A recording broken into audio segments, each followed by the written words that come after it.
무지한 사람들과 논쟁하며 시간을 낭비하지 마라. 부처님께서 남기신 이 말씀 앞에서 우리는 잠시 멈추게 됩니다. 어쩌면 이 문장을 읽는 순간 어떤 얼굴이 떠올랐을지도 모릅니다. 어떤 목소리가 귓가에 스쳤을지도 모릅니다. 혹은 그 사람과 나누었던 대화의 한 장면이 희미하게 지나갔을 수도 있습니다. 우리는 살아오면서 수없이 많은 대화를 나눕니다. 아침 인사부터 시작해서 업무 이야기, 안부, 걱정, 조언, 부탁, 그리고 때로는 의견의 충돌까지. 말은 우리 삶을 이어주는 보이지 않는 끈과 같습니다. 그 끈으로 우리는 연결되어 있다고 느끼고 그 끈이 단단해질 때 우리는 관계가 깊어졌다고 믿습니다. 그런데 가끔 그 끈이 허공을 가르는 느낌이 들 때가 있습니다. 분명히 말을 했습니다. 정성껏 고른 단어였습니다. 상대방을 위한 마음이었습니다. 그런데 돌아오는 반응은 예상과 달랐습니다. 내 말은 상대에게 닿지 않았습니다. 마치 유리병 너머로 말을 던진 것처럼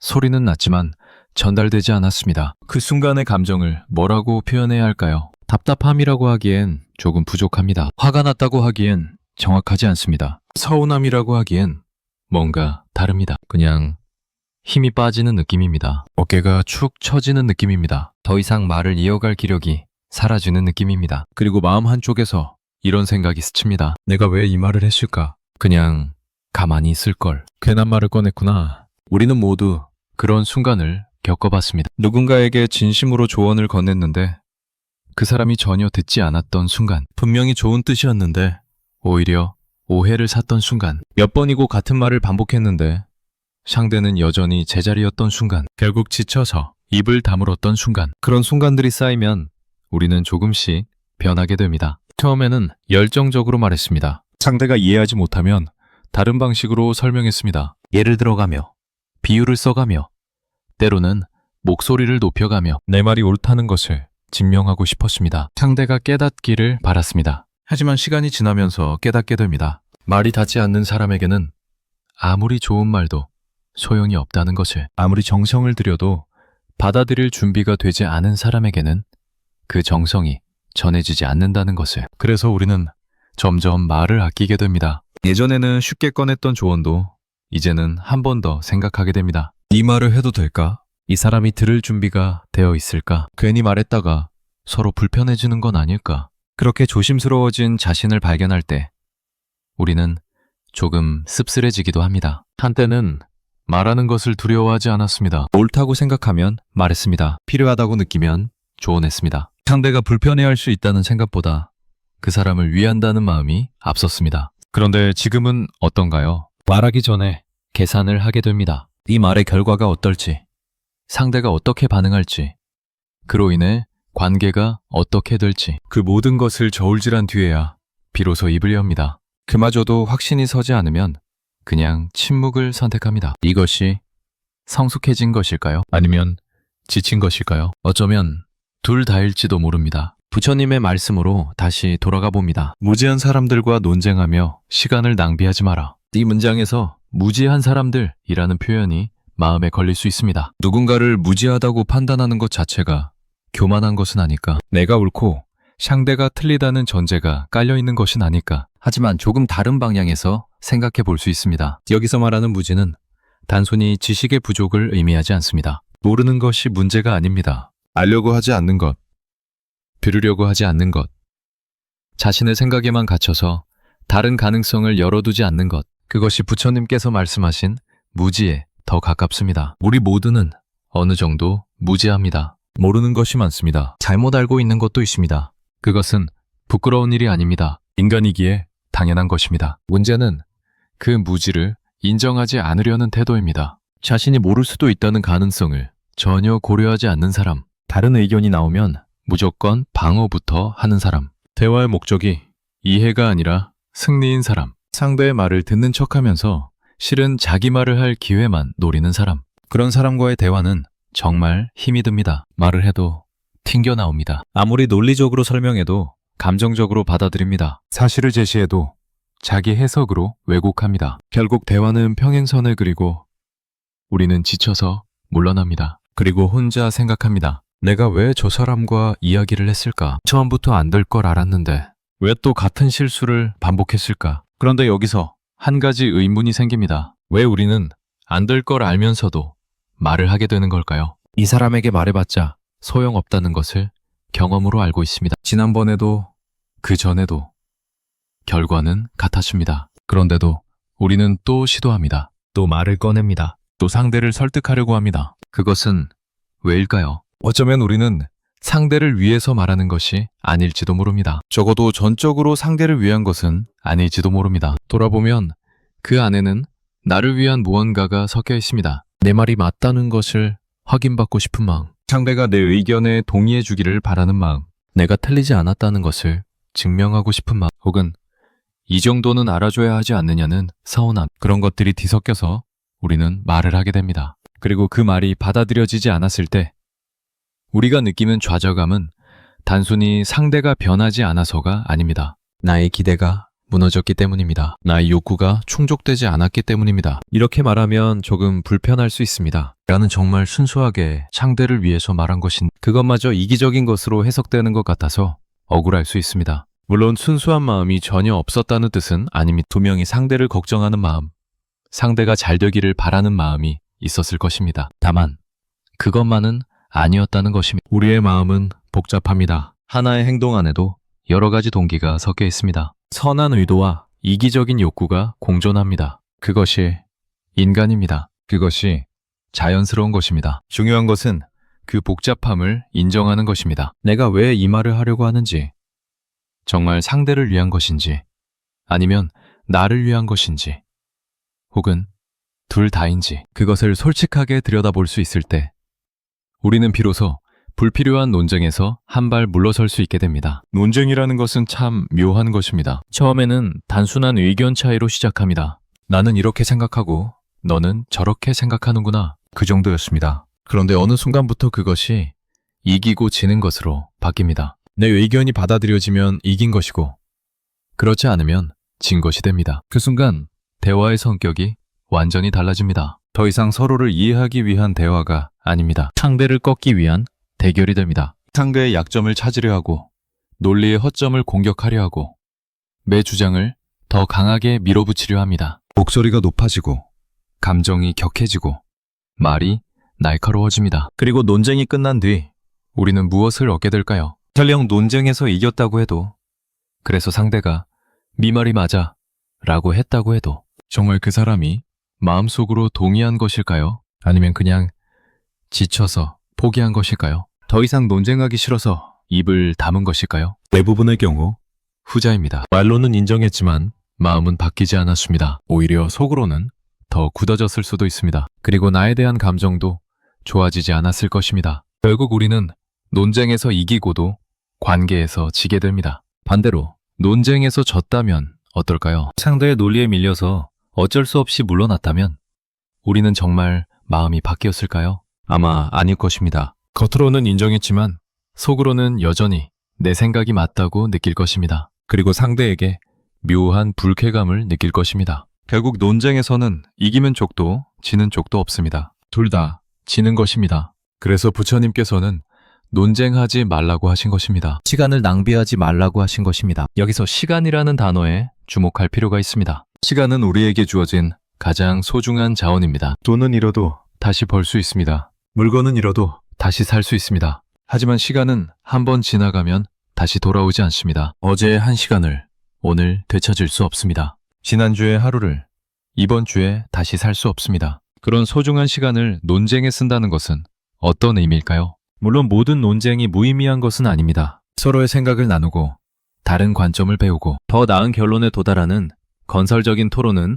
분명히 가치가 있습니다. 그것은 시간 낭비가 아닙니다. 그것은 시간을 의미 있게 쓰는 것입니다. 하지만 부처님께서 말씀하신 논쟁은 그런 것이 아닙니다. 서로 듣지 않고 서로 이해하려 하지 않고 오직 이기려고만 하는 논쟁. 결국 아무것도 변하지 않고 관계만 상하고 감정만 소모되는 논쟁. 그런 논쟁에 시간을 쓰는 것은 정말 낭비입니다. 그 시간에 우리는 다른 것을 할 수 있었습니다. 사랑하는 사람과 함께 있을 수 있었습니다. 좋아하는 일을 할 수 있었습니다. 조용히 쉬면서 마음의 평화를 찾을 수 있었습니다. 아니면 정말 대화가 통하는 사람과 의미 있는 이야기를 나눌 수 있었습니다. 그런데 우리는 그 시간을 논쟁에 썼습니다. 그리고 남는 것은 피로뿐입니다. 누군가와 논쟁을 하고 난 뒤에 그 느낌을 기억하시나요? 몸이 무거워집니다. 머리가 지끈거립니다. 가슴 한쪽이 답답합니다. 입안이 씁쓸합니다. 뭔가 찝찝한 기분이 오래 남습니다. 아무리 내가 옳았다고 해도,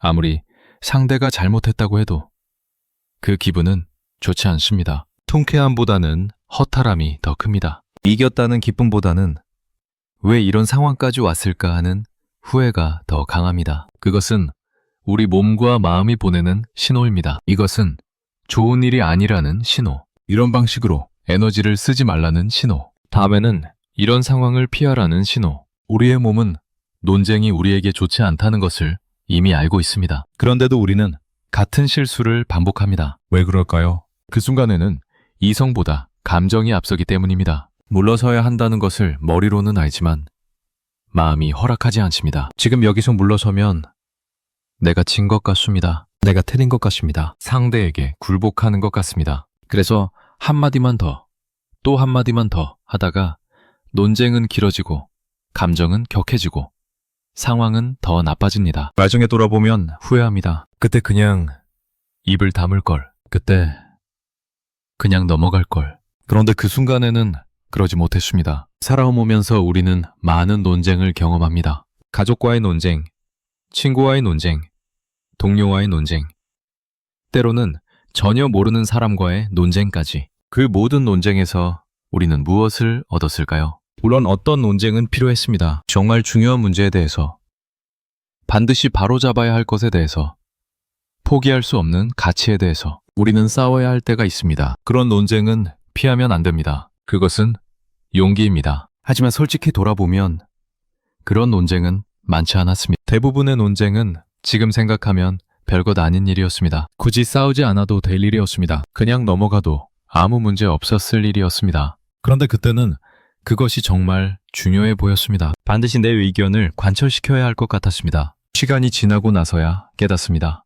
그때 왜 그렇게까지 했을까? 그것이 그렇게 중요한 일이었을까? 결국 아무것도 아닌 일로 관계를 상하게 했구나. 그런 후회가 쌓이면 우리는 조금씩 달라집니다. 더 이상 모든 것을 반응하지 않게 됩니다. 모든 것에 의견을 내지 않게 됩니다. 모든 것을 바로잡으려 하지 않게 됩니다. 어떤 것은 그냥 지나가게 둡니다. 어떤 것은 굳이 말하지 않습니다. 어떤 것은 상대가 틀렸더라도 그냥 둡니다. 그것은 포기가 아닙니다. 그것은 선택입니다. 무엇에 시간을 쓸지, 무엇에 에너지를 쓸지, 무엇을 위해 싸울지, 그것을 스스로 결정하는 것입니다. 모든 것에 반응하는 것이 아니라 정말 중요한 것에만 반응하는 것입니다. 그렇게 할 수 있게 되기 오랜 시간이 걸립니다. 많은 경험이 필요합니다. 많은 실패가 필요합니다. 많은 후회가 필요합니다. 문득 이런 생각이 듭니다.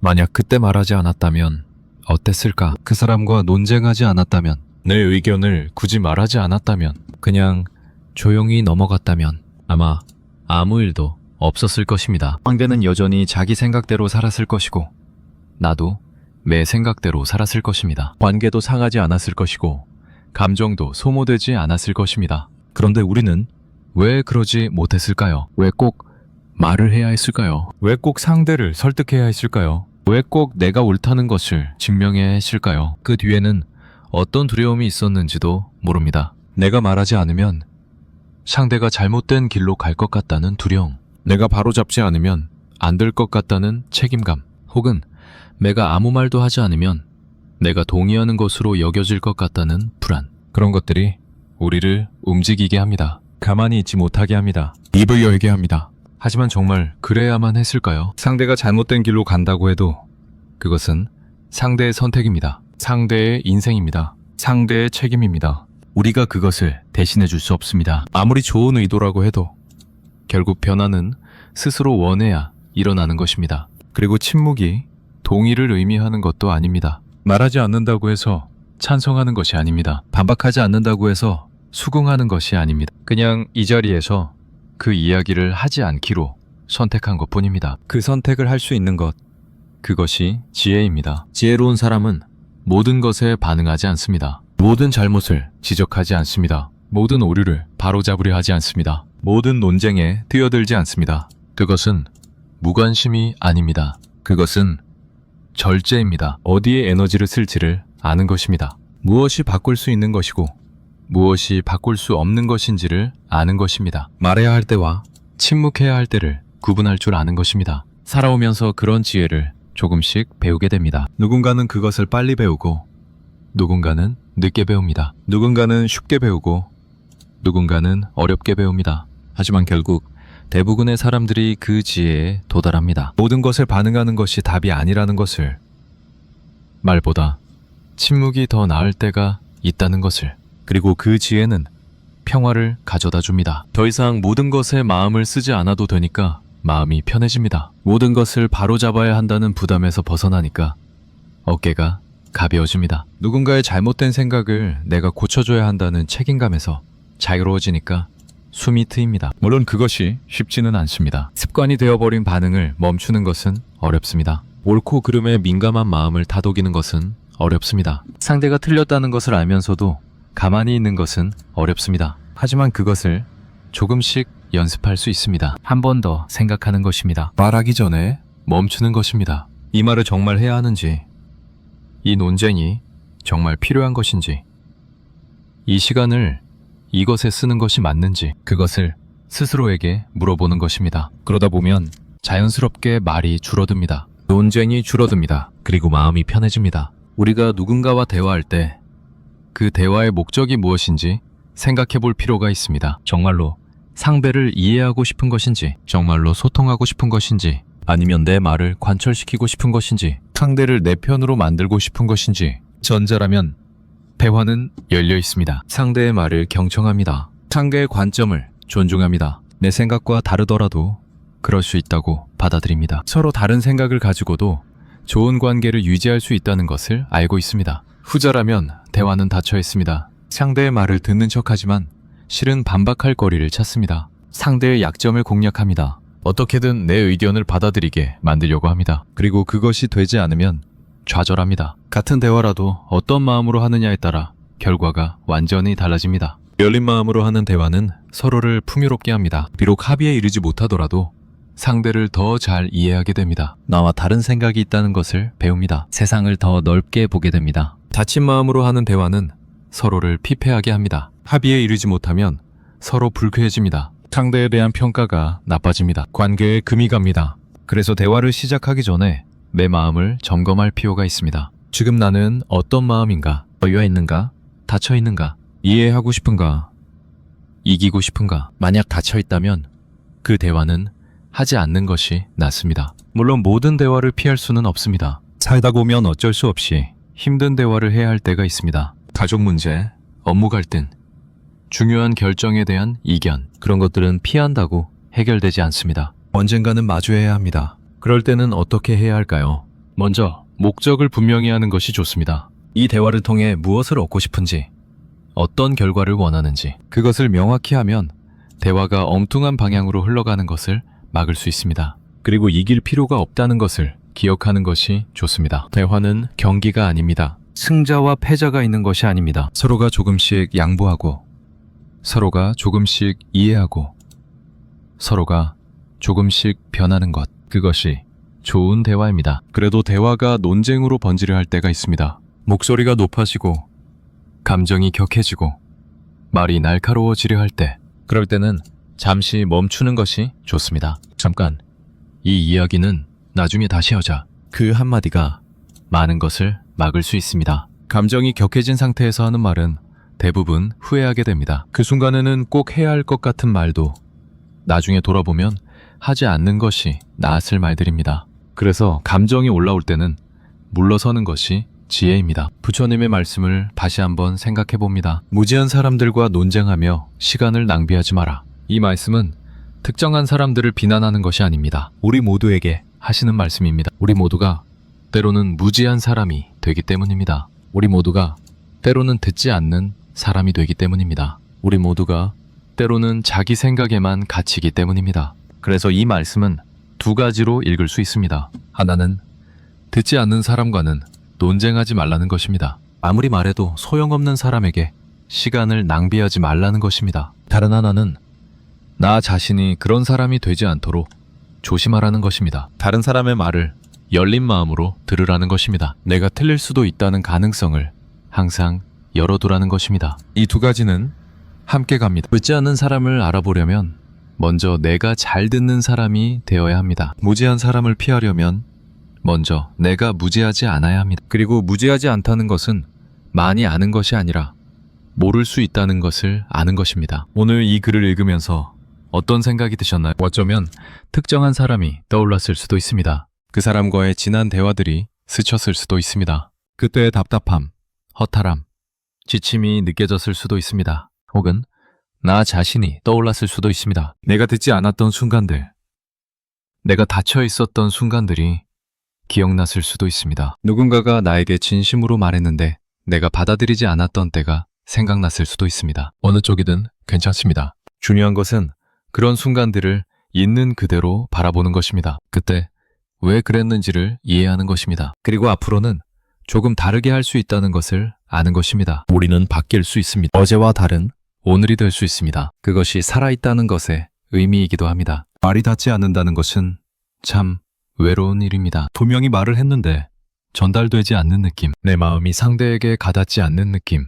그래서 결국 혼자라는 느낌. 그런 경험이 쌓이면 우리는 말 자체를 두려워하게 됩니다. 말해봤자 소용없다는 생각, 어차피 안 통할 거라는 체념. 그래서 점점 말이 줄어들고 점점 안으로 들어가게 됩니다. 하지만 모든 사람이 그런 것은 아닙니다. 분명히 내 말을 들어주는 사람이 있습니다. 내 마음을 이해해주는 사람이 있습니다. 비록 의견이 다르더라도 존중해주는 사람이 있습니다. 문제는 그런 사람과 그렇지 않은 사람을 구분하지 못하고 모든 사람에게 같은 방식으로 다가간다는 것입니다. 듣는 사람에게는 말하고 듣지 않는 사람에게는 말하지 않는 것. 그것이 지혜입니다. 모든 사람에게 똑같이 에너지를 쓰는 것이 아니라 그럴 가치가 있는 관계에 집중하는 것. 그것이 우리의 시간을 낭비하지 않는 방법입니다. 이제 천천히 마무리를 하려 합니다. 부처님의 말씀. 무지한 사람들과 논쟁하며 시간을 낭비하지 마라. 이 짧은 문장 안에 담긴 지혜는 깊습니다. 그것은 단순히 특정한 사람들을 피하라는 말이 아닙니다. 우리의 시간과 에너지가 소중하다는 것을 일깨워주는 말입니다. 모든 논쟁이 의미 있는 것은 아니라는 것을 알려주는 말입니다. 때로는 침묵이 말보다 낫다는 것을 가르쳐주는 말입니다. 그리고 무엇보다 나 자신을 돌아보게 하는 말입니다. 나는 잘 듣고 있는가? 나는 열려 있는가? 나는 다른 사람의 말을 진정으로 받아들일 준비가 되어 있는가? 이 질문들 앞에서 자신 있게 그렇다 라고 말할 수 있는 사람은 많지 않을 것입니다. 우리 모두는 어느 정도 닫혀 있습니다. 어느 정도 자기 생각에 갇혀 있습니다. 그것이 인간입니다. 하지만 그것을 인정하는 순간 변화의 가능성이 열립니다. 내가 완벽하지 않다는 것을 알 때 비로소 더 나아질 수 있습니다. 오늘 이 글을 통해 전하고 싶었던 것은 하나입니다. 우리의 시간은 소중합니다. 우리의 에너지는 한정되어 있습니다. 그것을 어디에 쓸지는 우리가 선택할 수 있습니다. 닿지 않는 말에 시간을 쓰는 대신 닿는 말에 시간을 쓸 수 있습니다. 듣지 않는 사람에게 에너지를 쓰는 대신 듣는 사람에게 에너지를 쓸 수 있습니다. 바꿀 수 없는 것에 마음을 쓰는 대신 바꿀 수 있는 것에 마음을 쓸 수 있습니다. 그 선택이 우리의 삶을 더 평화롭게 만들어줄 것입니다. 더 이상 모든 것에 반응하지 않아도 됩니다. 더 이상 모든 것을 바로잡으려 하지 않아도 됩니다. 더 이상 모든 논쟁에서 이기려 하지 않아도 됩니다. 그냥 중요한 것에만 집중하면 됩니다. 그것만으로도 충분합니다. 말해도 닿지 않는다고 느꼈던 순간 있으신가요? 왜 우리는 멈추지 못했을까요? 그 사람에게 말해봤자 소용없다는 것을 알고 있었습니다. 지난번에도 그랬고 그 전에도 그랬습니다. 결과는 늘 같았습니다. 상대는 변하지 않았고 나만 지쳤습니다. 그런데도 우리는 또 말을 꺼냈습니다. 또 설득하려 했습니다. 또 같은 실수를 반복했습니다. 돌아보면 참 이상합니다. 분명히 경험으로 배웠습니다. 이 사람과는 이런 이야기를 해봤자 안 된다는 것을. 이 주제는 꺼내봤자 논쟁만 된다는 것을. 그런데 왜 우리는 그 경험을 무시하고 또다시 같은 시도를 했을까요? 단순히 잊어버린 것일까요? 아니면 이번에는 다를 거라고 기대한 것일까요? 혹은 우리 안에 멈출 수 없는 무언가가 있었던 것일까요? 이 질문 앞에서 우리는 잠시 멈추게 됩니다. 설득이라는 행위를 가만히 들여다봅니다. 설득은 상대를 바꾸려는 시도입니다. 상대의 생각을, 상대의 태도를, 상대의 선택을 내가 원하는 방향으로 이끌려는 것입니다. 거기에는 좋은 의도가 있을 수 있습니다. 상대를 위해서, 더 나은 결과를 위해서, 관계를 위해서 그런 마음으로 설득을 시도하는 경우가 많습니다. 하지만 설득 안에는 또 다른 것도 숨어 있습니다. 내 생각이 옳다는 전제가 있습니다. 상대의 생각보다 내 생각이 낫다는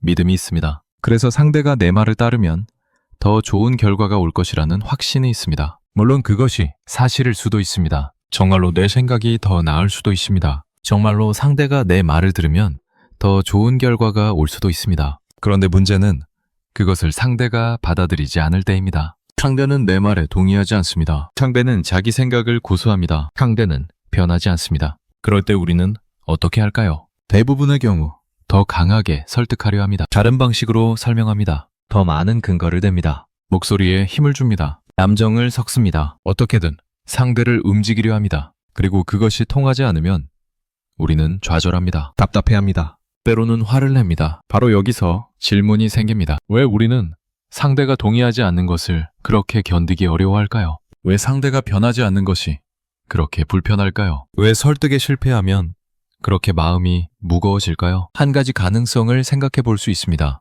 어쩌면 우리는 상대를 위해서 설득하는 것이 아닐지도 모릅니다. 물론 겉으로는 상대를 위한 것처럼 보입니다. 상대가 잘 되기를 바라는 마음, 상대가 실수하지 않기를 바라는 마음, 상대가 더 나은 선택을 하기를 바라는 마음, 그런 것들이 분명히 있습니다. 하지만 그 아래에는 또 다른 층이 있습니다. 내 말이 맞다는 것을 확인받고 싶은 마음, 내가 틀리지 않았다는 것을 증명하고 싶은 마음, 상대가 내 의견에 동의해 줌으로써 나의 판단이 옳았다는 것을 인정받고 싶은 마음. 이것은 부끄러운 것이 아닙니다. 인간이라면 누구나 가지고 있는 자연스러운 욕구입니다. 우리는 모두 인정받고 싶어 합니다. 우리의 생각이, 우리의 판단이, 우리의 존재가 가치 있다는 것을 확인받고 싶어 합니다. 문제는 그 욕구를 인식하지 못할 때입니다. 순수하게 상대를 위한 것이라고만 생각하면 상대가 받아들이지 않을 때 이해가 되지 않습니다. 나는 이렇게 좋은 뜻으로 말했는데 왜 저 사람은 안 들을까? 나는 저 사람을 위해서 이러는 건데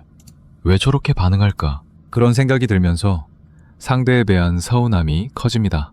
하지만 내 안에 인정받고 싶은 욕구가 있다는 것을 알면 상황이 조금 달라집니다. 아, 내가 저 사람의 동의를 원하고 있구나. 내 말이 맞다는 것을 확인받고 싶었구나. 저 사람이 변하지 않는 것이 불편한 이유는 저 사람 때문만이 아니라 나 때문이기도 하구나. 그렇게 인식하는 순간 마음이 조금 편해집니다. 상대에 대한 서운함이 줄어듭니다. 그리고 무엇보다 설득을 멈출 수 있는 여유가 생깁니다. 우리는 살아오면서 수많은 설득을 시도해 왔습니다. 부모로서 자녀를 설득하고, 자녀로서 부모를 설득하고, 배우자로서 상대를 설득하고, 친구로서 친구를 설득하고, 동료로서 동료를 설득했습니다. 크고 작은 일들에 대해, 중요한 것과 사소한 것에 대해 우리는 끊임없이 누군가를 설득하려 했습니다. 그 중에서 성공한 것은 얼마나 될까요? 정말로 상대의 마음을 바꾼 경우, 정말로 상대가 내 말을 듣고 생각이 달라진 경우,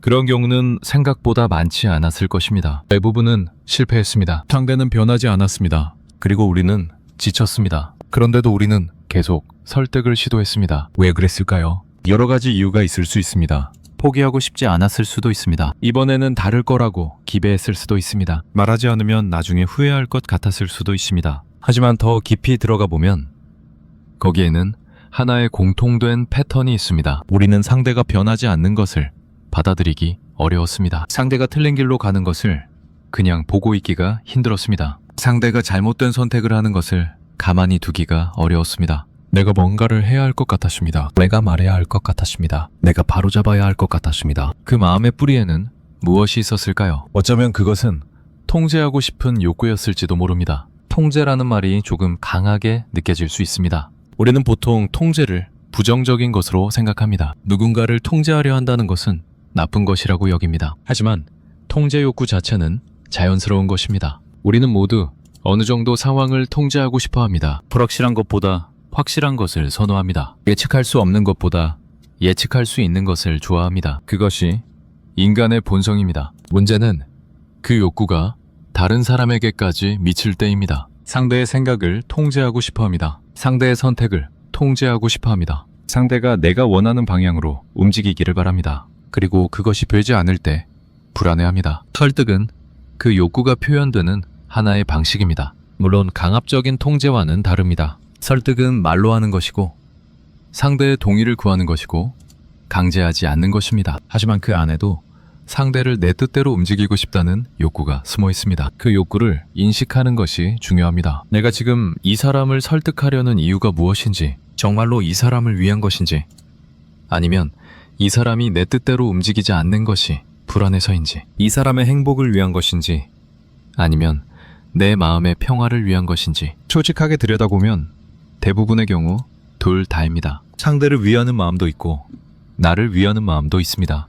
그것이 복잡한 인간의 마음입니다. 그리고 그것을 인정할 때 우리는 좀 더 자유로워질 수 있습니다. 통제하고 싶은 욕구 외에도 또 다른 것이 있습니다. 그것은 불안입니다. 상대가 내 말을 듣지 않으면 어떻게 될까? 상대가 잘못된 선택을 하면 어떤 결과가 올까? 상대가 실패하면 어떻게 할까? 그런 불안이 우리를 움직입니다. 특히 가까운 사람일수록 그 불안은 커집니다. 자녀가 잘못된 길로 가는 것 같으면 부모는 불안합니다. 그래서 설득하려 합니다. 때로는 강하게 말하기도 합니다. 하지만 자녀는 듣지 않습니다. 그러면 부모의 불안은 더 커지고 설득은 더 강해지고 갈등은 깊어집니다. 배우자가 걱정되는 선택을 하려고 하면 불안합니다. 그래서 말립니다. 반대합니다. 다른 방향을 제시합니다. 하지만 배우자는 자기 생각을 고집합니다. 그러면 불안은 더 커지고 말다툼이 시작됩니다. 가까운 친구가 위험해 보이는 결정을 내리려 하면 걱정됩니다. 그래서 조언합니다. 다시 생각해보라고 합니다. 하지만 친구는 이미 마음을 정했습니다. 그러면 답답해집니다. 이 모든 상황에서 우리를 움직이는 것은 불안입니다. 상대가 잘못될까봐 불안합니다. 그래서 막으려 합니다. 바꾸려 합니다. 설득하려 합니다. 그것은 사랑에서 비롯된 것입니다. 상대를 아끼기 때문에 걱정하는 것이고 걱정하기 때문에 말하는 것입니다. 하지만 사랑에서 비롯되었다고 해서 그것이 항상 좋은 결과를 가져오는 것은 아닙니다. 불안에 사로잡혀서 하는 설득은 대부분 역효과를 냅니다. 상대는 자신이 신뢰받지 못한다고 느낍니다. 자신의 판단력이 무시당한다고 느낍니다. 그래서 오히려 더 방어적이 되고 더 고집을 부립니다. 결국 불안은 해소되지 않고 관계만 상합니다. 여기서 한 가지 중요한 것을 인식할 필요가 있습니다. 상대의 선택은 상대의 것입니다. 아무리 가까운 사이라도, 아무리 사랑하는 사람이라도 그 사람의 선택을 대신해 줄 수 없습니다. 그 사람의 인생을 대신 살아줄 수 없습니다. 그 사람의 결과를 대신 책임져 줄 수 없습니다. 물론 조언할 수 있습니다. 의견을 말할 수 있습니다. 걱정을 표현할 수 있습니다. 그것은 자연스러운 것이고 필요한 것이기도 합니다. 하지만 그 이후는 상대의 몫입니다. 상대가 그 조언을 받아들일지, 그 의견에 동의할지, 그 걱정을 고려할지, 그것은 상대가 결정할 일입니다. 우리가 강제할 수 없습니다. 우리가 통제할 수 없습니다. 이것을 받아들이는 것이 쉽지 않습니다. 특히 상대가 잘못된 방향으로 가고 있다는 확신이 있을 때 그것을 그냥 보고 있기가 어렵습니다. 내가 뭔가를 해야 할 것 같습니다. 더 강하게 말해야 할 것 같습니다. 어떻게든 막아야 할 것 같습니다. 하지만 그렇게 해서 상대가 변한 적이 있었나요? 대부분의 경우 없었을 것입니다. 아무리 강하게 말해도, 아무리 여러 번 말해도 상대는 변하지 않았습니다. 변화는 외부에서 관여해서 일어나는 것이 아니기 때문입니다. 변화는 스스로 원해야 일어나는 것입니다. 우리가 할 수 있는 것과 할 수 없는 것을 구분하는 것이 지혜입니다. 내 생각을 말하는 것은 할 수 있습니다. 내 의견을 표현하는 것은 할 수 있습니다. 내 걱정을 전하는 것은 할 수 있습니다. 하지만 상대의 마음을 바꾸는 것은 할 수 없습니다. 상대의 선택을 대신하는 것은 할 수 없습니다. 상대를 강제로 움직이는 것은 할 수 없습니다. 이 경계를 아는 것이 중요합니다. 할 수 있는 것에 집중하고 할 수 없는 것은 내려놓는 것. 말할 것은 말하되 그 이후는 상대에게 맡기는 것. 결과에 대한 집착을 놓는 것. 그것이 건강한 설득입니다. 아니 어쩌면 그것은 더 이상 설득이 아닐지도 모릅니다. 그냥 소통입니다. 내 생각을 나누는 것. 상대의 생각을 듣는 것. 서로 다를 수 있다는 것을 인정하는 것. 그렇게 할 수 있을 때 우리는 불필요한 논쟁에서 벗어날 수 있습니다. 설득에 실패했다는 좌절감에서 벗어날 수 있습니다. 상대가 변하지 않는다는 답답함에서 벗어날 수 있습니다. 설득을 멈추지 못하는 또 다른 이유가 있습니다. 그것은 옳고 그름에 대한 집착입니다. 우리는 어릴 때부터 옳고 그름을 배웁니다. 이것은 옳은 것이고 저것은 그런 것이다. 이렇게 하면 좋고 저렇게 하면 나쁘다. 그런 가르침을 받으며 자랍니다. 그것은 필요한 것입니다. 사회가 유지되려면 어느 정도의 공통된 기준이 있어야 합니다. 무엇이 옳고 무엇이 그른지에 대한 합의가 있어야 합니다. 하지만 문제는 그 기준을 너무 절대적으로 여길 때입니다. 내가 옳다고 생각하는 것이 절대적으로 옳다고 믿을 때, 내 기준에 맞지 않는 것은 반드시 그르다고 여길 때, 다른 가능성을 전혀 고려하지 않을 때, 그럴 때 우리는 상대가 나와 다른 생각을 하는 것을 견디기 어려워합니다. 저 사람은 틀렸다. 저 사람은 잘못 생각하고 있다. 저 사람을 바로잡아야 한다. 그런 생각이 강해집니다. 그리고 설득을 멈추지 못합니다. 하지만 조금 떨어져서 생각해보면 과연 내가 항상 옳을까요? 내가 옳다고 확신했던 것들 중에서 나중에 틀렸다는 것을 깨달은 것은 없었나요? 그때는 분명히 맞다고 생각했는데 시간이 지나고 보니 그렇지 않았던 것은 없었나요? 솔직히 인정하면 그런 경험이 많았을 것입니다. 젊을 때 확신했던 것들이 나이가 들면서 흔들리기도 했습니다. 그때는 절대적이라고 여겼던 기준이 지금은 그렇게 보이지 않기도 합니다. 세상이 변했고 나도 변했고 옳고 그름의 경계도 달라졌습니다. 그렇다면 지금 내가 옳다고 확신하는 것도 나중에는 달라질 수 있지 않을까요? 지금 상대가 틀렸다고 생각하는 것도 다른 관점에서 보면 그렇지 않을 수 있지 않을까요? 이런 생각을 하면 조금 겸손해집니다. 내가 반드시 옳은 것은 아닐 수 있습니다. 상대가 반드시 틀린 것은 아닐 수 있습니다. 우리는 그저 서로 다른 것일 수 있습니다. 그렇게 생각하면 설득에 대한 집착이 조금 느슨해집니다. 살아오면서 우리는 많은 것을 배웁니다.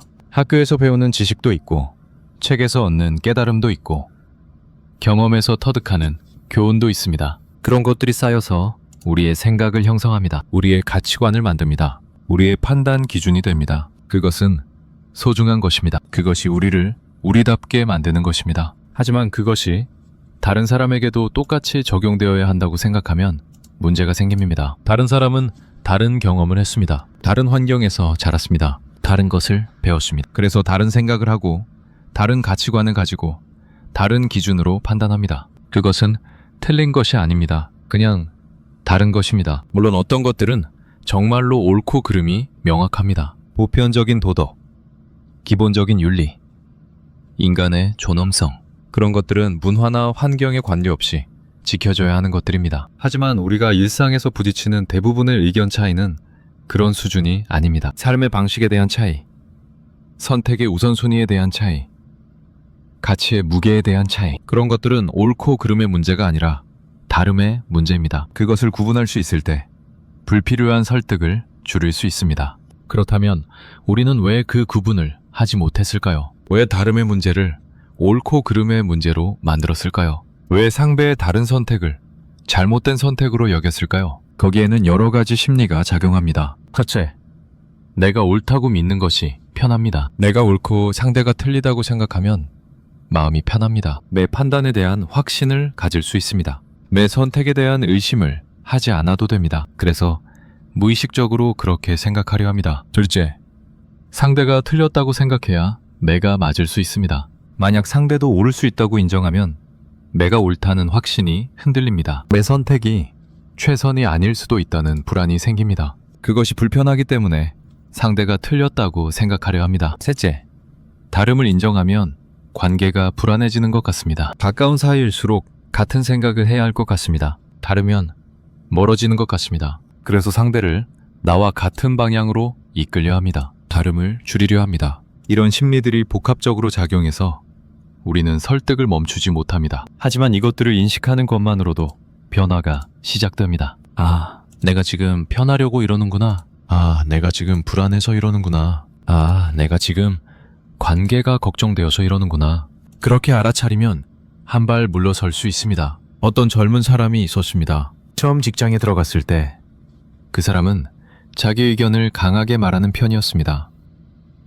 옳다고 생각하면 말했습니다. 선배가 틀렸다고 생각하면 반박했습니다. 회의에서도 적극적으로 자기 생각을 표현했습니다. 물론 좋은 점도 있었습니다. 새로운 아이디어를 내고 문제점을 지적하고 변화를 이끌어내기도 했습니다. 하지만 시간이 지나면서 깨달은 것이 있었습니다. 내가 아무리 옳아도 상대가 받아들일 준비가 되어 있지 않으면 소용없다는 것을, 내가 아무리 좋은 의도라도 방식이 잘못되면 역효과가 난다는 것을, 설득보다 중요한 것은 관계라는 것을.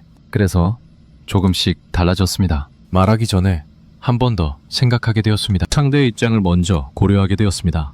꼭 필요한 말만 하게 되었습니다. 그것은 자기를 숨기는 것이 아니었습니다. 성장하는 것이었습니다. 우리 모두는 그런 과정을 겪습니다. 젊을 때는 자기 생각이 강합니다. 옳다고 믿으면 끝까지 주장합니다. 타협하지 않습니다. 그것이 젊음의 힘이기도 합니다. 하지만 살아가면서 조금씩 알게 됩니다. 세상이 그렇게 단순하지 않다는 것을, 옳고 그름이 그렇게 명확하지 않다는 것을, 내가 틀릴 수도 있다는 것을, 상대가 옳을 수도 있다는 것을. 그 깨달음은 패배가 아닙니다. 성숙입니다. 자기 의견을 포기하는 것이 아닙니다. 다른 의견이 존재할 수 있다는 것을 인정하는 것입니다. 모든 것을 매 기준으로 판단하지 않는 것입니다. 세상을 더 넓게 보는 것입니다. 그렇게 되면 설득에 대한 집착이 줄어듭니다. 상대가 나와 다른 생각을 해도 괜찮습니다. 상대가 내 말에 동의하지 않아도 괜찮습니다. 상대가 다른 선택을 해도 괜찮습니다. 그것은 상대의 인생이고, 상대의 책임이고, 상대의 권리입니다. 나는 내 생각을 말했습니다. 그것으로 충분합니다. 설득을 멈추는 것은 포기가 아닙니다. 상대를 포기하는 것이 아닙니다. 관계를 포기하는 것이 아닙니다. 소통을 포기하는 것이 아닙니다. 다만 방식을 바꾸는 것입니다. 상대를 바꾸려는 것에서 상대를 이해하려는 것으로, 내 의견을 관철시키려는 것에서 내 의견을 나누는 것으로, 결과에 집착하는 것에서 과정을 소중히 여기는 것으로. 그렇게 바꾸면 대화가 달라집니다. 더 이상 이기고 지는 것이 아닙니다. 더 이상 설득하고 설득당하는 것이 아닙니다. 그냥 서로의 생각을 나누는 것입니다. 서로의 마음을 여는 것입니다. 그런 대화는 결과가 어떻든 의미가 있습니다. 합의에 이르지 못해도 관계가 상하지 않습니다. 의견이 달라도 서로를 존중할 수 있습니다. 그것이 성숙한 소통입니다. 문득 생각해봅니다. 지금까지 내가 설득하려 했던 것들 중에서 정말로 중요했던 것은 얼마나 될까요? 정말로 그 사람을 위해서, 정말로 중요한 문제에 대해서, 정말로 꼭 말해야 할 것에 대해서 설득했던 것은 얼마나 될까요? 솔직히 돌아보면 많지 않았을 것입니다. 대부분은 사소한 것이었습니다. 지금 생각하면 굳이 그렇게까지 할 필요가 없었던 것이었습니다. 그냥 넘어가도 아무 문제 없었을 것이었습니다. 그런데 그때는 왜 그것이 그렇게 중요해 보였을까요? 왜 꼭 상대를 설득해야 한다고 생각했을까요? 왜 내 의견이 받아들여져야 한다고 느꼈을까요? 그 안에는 분명 무언가가 있었을 것입니다. 인정받고 싶은 욕구, 통제하고 싶은 욕구, 불안, 옳고 그름에 대한 집착, 그런 것들이 뒤섞여서 우리를 움직였을 것입니다. 그것을 지금에서야 알게 됩니다. 그때는 몰랐습니다. 그냥 상대를 위한 것이라고만 생각했습니다. 하지만 지금 돌아보면 나를 위한 것이기도 했습니다. 그것을 인정하는 것이 첫 번째 단계입니다. 앞으로는 어떻게 할 수 있을까요? 먼저 말하기 전에 한번 멈추는 것입니다. 이 말을 정말 해야 하는가? 이것이 정말 중요한 문제인가? 내가 말하지 않으면 정말 큰 문제가 생기는가? 그것을 스스로에게 물어보는 것입니다. 대부분의 경우 대답은 아니요 일 것입니다. 말하지 않아도 됩니다. 굳이 설득하지 않아도 됩니다. 그냥 두어도 괜찮습니다. 물론 정말 중요한 경우도 있습니다. 꼭 말해야 할 때도 있습니다. 그럴 때는 말하면 됩니다. 하지만 그 이후는 상대에게 맡기는 것입니다. 결과에 집착하지 않는 것입니다. 둘째, 내 마음을 들여다보는 것입니다. 지금 내가 이 사람을 설득하려는 이유가 무엇인가? 정말로 이 사람을 위한 것인가? 아니면 내 안에 다른 무언가가 있는가? 인정받고 싶은 마음인가? 통제하고 싶은 욕구인가? 불안인가? 그것을 솔직하게 보는 것입니다. 그리고 만약 그것이 나를 위한 것이라면 한 발 물러서는 것입니다. 셋째, 다름을 인정하는 연습을 하는 것입니다. 상대가 나와 다른 생각을 해도 괜찮다고 스스로에게 말하는 것입니다. 상대가 내 말에 동의하지 않아도 괜찮다고 받아들이는 것입니다. 서로 다른 생각을 가지고도 좋은 관계를 유지할 수 있다고 믿는 것입니다. 이것은 하루아침에 되지 않습니다. 오랜 습관을 바꾸는 것은 시간이 걸립니다. 하지만 조금씩 천천히 연습할 수 있습니다. 설득을 멈춘다는 것은 침묵한다는 것이 아닙니다. 할 말이 있으면 합니다. 내 생각을 표현합니다. 내 의견을 나눕니다. 그것은 계속합니다. 다만 그 이후에 집착하지 않는 것입니다. 상대가 받아들이면 좋고 받아들이지 않아도 괜찮습니다. 상대가 동의하면 좋고 동의하지 않아도 괜찮습니다. 내가 할 수 있는 것은 내 생각을 전하는 것까지입니다. 그 이후는 상대의 몫입니다. 이렇게 생각하면 마음이 가벼워집니다. 더 이상 상대의 반응에 일희일비하지 않게 됩니다. 설득에 성공해야 한다는 부담에서 벗어납니다. 상대를 바꿔야 한다는 책임감에서 자유로워집니다. 그리고 역설적으로 그럴 때 오히려 상대가 더 잘 듣습니다. 강하게 설득하려 할 때 상대는 방어적이 됩니다. 하지만 그냥 내 생각을 나누고 결과에 집착하지 않을 때 상대는 마음을 엽니다. 놀리지 않으니까 들을 여유가 생깁니다. 물론 그렇다고 해서 상대가 꼭 변하는 것은 아닙니다. 변할 수도 있고 변하지 않을 수도 있습니다. 하지만 그것은 내가 통제할 수 있는 영역이 아닙니다. 나는 내가 할 수 있는 것을 했습니다. 그것으로 충분합니다. 살아오면서 우리는 많은 사람을 만납니다. 그중 어떤 사람은 내 말을 잘 듣습니다. 내 의견에 귀 기울입니다. 내 생각을 존중합니다. 그런 사람과는 대화가 즐겁습니다. 서로 성장할 수 있습니다. 어떤 사람은 내 말을 듣지 않습니다. 자기 생각만 고집합니다. 다른 가능성을 열어두지 않습니다. 그런 사람과는 대화가 힘듭니다. 아무리 말해도 소용이 없습니다. 우리는 두 종류의 사람을 모두 만납니다. 그것은 피할 수 없는 것입니다. 중요한 것은 그 차이를 인식하고 다르게 대응하는 것입니다. 들을 준비가 된 사람에게는 말합니다. 생각을 나눕니다. 의견을 교환합니다. 그것은 의미 있는 시간입니다. 들을 준비가 되지 않은 사람에게는 무리하게 설득하지 않습니다. 한번 말하고 받아들여지지 않으면 그냥 둡니다. 그것이 서로를 위한 것입니다. 이 구분을 할 수 있을 때 우리의 에너지가 효율적으로 사용됩니다. 쓸데없는 곳에 낭비하지 않게 됩니다. 정말 중요한 곳에 집중할 수 있게 됩니다. 돌아보면 우리는 많은 시간을 설득에 썼습니다. 그중 얼마나 많은 시간이 낭비였을까요? 얼마나 많은 에너지가 허공으로 사라졌을까요? 얼마나 많은 감정이 소모되었을까요? 물론 후회할 필요는 없습니다. 그때는 그게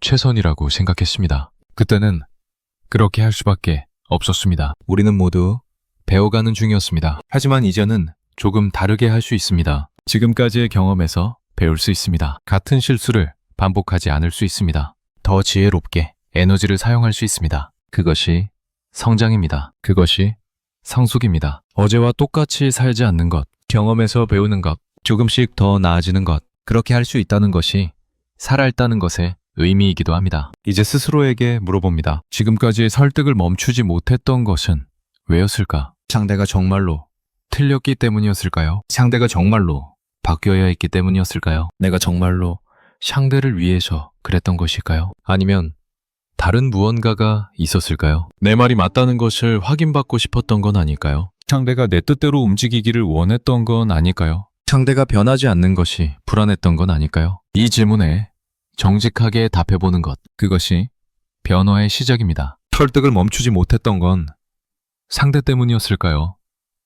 나 때문이었을까요? 우리의 마음은 생각보다 복잡합니다. 겉으로 보이는 것과 안에서 일어나는 것이 다를 때가 많습니다. 내가 느끼는 감정의 이유를 내가 모를 때도 있습니다. 분명히 어떤 이유로 그렇게 행동했다고 생각하는데 실제로는 다른 이유가 숨어 있을 때도 있습니다. 논쟁도 마찬가지입니다. 우리는 논쟁을 할 때 이성적이라고 생각합니다. 논리로 따지고 근거를 대고 합리적으로 판단한다고 믿습니다. 하지만 실제로 논쟁 중에 일어나는 일은 그렇게 단순하지 않습니다. 우리의 뇌 안에서는 복잡한 일들이 벌어지고 있습니다. 감정이 먼저 움직이고 생각이 그것을 따라갑니다. 결론을 먼저 내리고 이유를 나중에 찾습니다. 우리는 그것을 인식하지 못한 채 자신이 합리적이라고 믿습니다. 오늘은 그 구조를 조용히 들여다보려 합니다. 왜 논쟁은 그렇게 힘든 것인지, 왜 상대는 변하지 않는 것인지, 왜 말이 닿지 않는 것인지, 그 안에 숨어있는 마음의 작동 방식을 살펴보려 합니다. 이것을 이해하면 조금은 편해질 수 있습니다. 상대에 대한 답답함이 줄어들 수 있습니다. 그리고 무엇보다 나 자신을 더 잘 이해하게 될 수 있습니다. 먼저 한 가지 질문을 던져봅니다. 우리는 정말 객관적으로 생각할 수 있을까요? 대부분의 사람들은 자신이 객관적이라고 믿습니다. 다른 사람들은 편견이 있을 수 있지만 나는 상대적으로 공정하게 판단한다고 생각합니다. 감정에 휘둘리지 않고 사실에 근거해서 합리적으로 결론을 내린다고 믿습니다. 하지만 심리학이 밝혀낸 바에 따르면 그것은 환상에 가깝습니다. 우리의 뇌는 객관적으로 설계되어 있지 않습니다. 우리의 뇌는 살아남기 위해 설계되어 있습니다. 빠르게 판단하고 위험을 피하고 에너지를 절약하기 위해 만들어졌습니다. 그 과정에서 정확성은 종종 희생됩니다. 우리는 보고 싶은 것을 봅니다. 듣고 싶은 것을 듣습니다. 믿고 싶은 것을 믿습니다. 이것은 의지의 문제가 아닙니다. 뇌의 구조가 그렇게 되어 있습니다. 심리학에서는 이것을 확증 편향이라고 부릅니다. 어려운 말처럼 들리지만 뜻은 간단합니다. 우리는 이미 가지고 있는 믿음을 확인해주는 정보를 좋아합니다. 그런 정보는 쉽게 받아들입니다. 반면 우리의 믿음과 맞지 않는 정보는 불편합니다. 그런 정보는 무시하거나 의심하거나 반박하려 합니다. 이것은 의식적인 선택이 아닙니다. 자동으로 일어납니다. 똑같은 뉴스를 봐도 사람마다 다르게 해석합니다. 똑같은 사실을 들어도 사람마다 다른 결론을 내립니다. 각자 자기가 원래 믿고 있던 방향으로 해석합니다. 그리고 그것이 객관적인 판단이라고 생각합니다. 논쟁에서 이것이 왜 중요할까요? 상대와 내가 서로 다른 의견을 가지고 있을 때 둘 다 자기가 옳다고 확신합니다. 둘 다 자기 의견을 뒷받침하는 정보에 주목합니다. 둘 다 상대의 주장을 무시하거나 반박하려 합니다. 그 상태에서 아무리 논쟁을 해도 합의에 이르기 어렵습니다. 서로 다른 세계를 보고 있기 때문입니다. 같은 현실을 살면서도 다른 현실을 경험하고 있기 때문입니다. 더 흥미로운 것은 논쟁을 하면 할수록 각자의 믿음이 더 강해진다는 것입니다. 이것도 직관과 다릅니다. 우리는 보통 논쟁을 통해 진실에 가까워질 수 있다고 생각합니다. 서로 의견을 나누고 반박하고 검증하면서 더 나은 결론에 도달할 수 있다고 믿습니다. 물론 그런 경우도 있습니다. 열린 마음으로 서로의 말을 듣고 새로운 정보를 받아들일 준비가 되어 있을 때 논쟁은 생산적일 수 있습니다. 하지만 대부분의 논쟁은 그렇지 않습니다. 특히 감정이 개입된 논쟁, 자존심이 걸린 논쟁, 가치관이 충돌하는 논쟁에서는 반대 현상이 일어납니다. 상대의 반박을 들을수록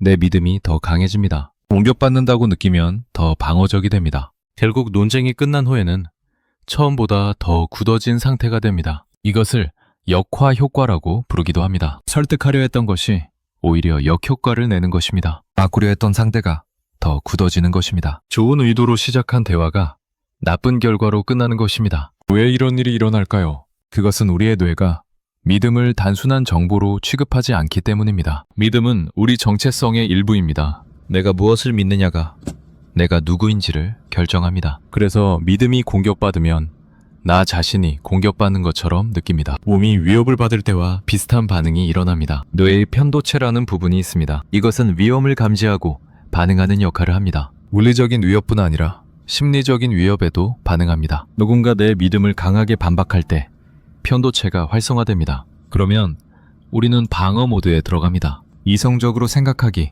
어려워집니다. 상대의 말을 객관적으로 평가하기 어려워집니다. 그냥 방어하고 반격하려는 충동이 생깁니다. 이것은 생존 본능입니다. 원시 시대의 자기 부족의 믿음과 가치관을 지키는 것은 생존과 직결되었습니다. 부족에서 쫓겨나면 혼자 살아남기 어려웠습니다. 그래서 뇌는 자기 믿음을 보호하도록 설계되었습니다. 그것이 지금까지 남아있는 것입니다. 현대 사회에서는 누군가와 의견이 다르다고 해서 생존이 위협받지 않습니다. 하지만 뇌는 여전히 옛날 방식으로 반응합니다. 그래서 논쟁이 그렇게 감정적이 되는 것입니다. 그래서 이성적으로 대화하기가 그렇게 어려운 것입니다. 여기서 중요한 깨달음이 있습니다. 논쟁에서 상대가 변하지 않는 것은 상대가 고집스러워서만이 아닙니다. 상대의 뇌가 그렇게 작동하기 때문입니다. 상대도 자기 믿음을 보호하려는 본능이 있습니다. 상대도 공격받는다고 느끼면 방어합니다. 상대도 반박당할수록 더 굳어집니다. 이것은 상대만의 문제가 아닙니다. 나도 마찬가지입니다. 내 뇌도 같은 방식으로 작동합니다. 나도 내 믿음을 보호하려 합니다. 나도 공격받는다고 느끼면 방어합니다. 나도 반박당할수록 더 굳어집니다. 논쟁에서 두 사람 모두 같은 일을 하고 있는 것입니다. 둘 다 자기가 옳다고 확신합니다. 둘 다 상대를 설득하려 합니다. 둘 다 공격받는다고 느낍니다. 둘 다 방어합니다. 그래서 둘 다 더 굳어집니다. 이것을 알면 상대를 좀 더 이해할 수 있게 됩니다. 저 사람이 왜 저렇게 고집을 부리는지, 왜 그렇게 명백한 것을 인정하지 않는지, 왜 아무리 말해도 변하지 않는지. 그것은 그 사람의 성격 문제만이 아닙니다. 인간이라면 누구나 가진 뇌의 특성입니다. 그렇다면 우리는 어떻게 해야 할까요? 뇌의 이런 특성을 바꿀 수는 없습니다. 확진 편향은 인간의 기본 설정입니다. 완전히 없앨 수는 없습니다. 하지만 인식할 수는 있습니다. 내가 지금 확증 편향에 빠져 있을 수 있다는 것을 아는 것. 내가 보고 싶은 것만 보고 있을 수 있다는 것을 인정하는 것. 내 판단이 객관적이지 않을 수 있다는 것을 받아들이는 것. 그것만으로도 많은 것이 달라집니다. 내가 반드시 옳은 것은 아닐 수 있습니다. 상대가 반드시 틀린 것은 아닐 수 있습니다. 우리 둘 다 자기 관점에서 세상을 보고 있는 것일 수 있습니다. 이런 겸손함이 생기면 논쟁의 강도가 낮아집니다. 꼭 이겨야 한다는 생각이 줄어듭니다. 상대를 꺾어야 한다는 충동이 약해집니다. 또 한 가지 중요한 것이 있습니다. 논쟁에서 정말 중요한 것은 말의 내용이 아닙니다. 태도입니다. 우리는 보통 논쟁에서 무슨 말을 할지에 집중합니다. 어떤 논리를 사용할지, 어떤 근거를 댈지, 어떻게 반박할지 그런 것들을 고민합니다. 하지만 상대가 먼저 읽는 것은 말의 내용이 아닙니다. 태도입니다. 이 사람이 나를 존중하는가? 이 사람이 내 말을 듣고 있는가? 이 사람이 열려 있는가? 이 사람이 공격하려는 것인가?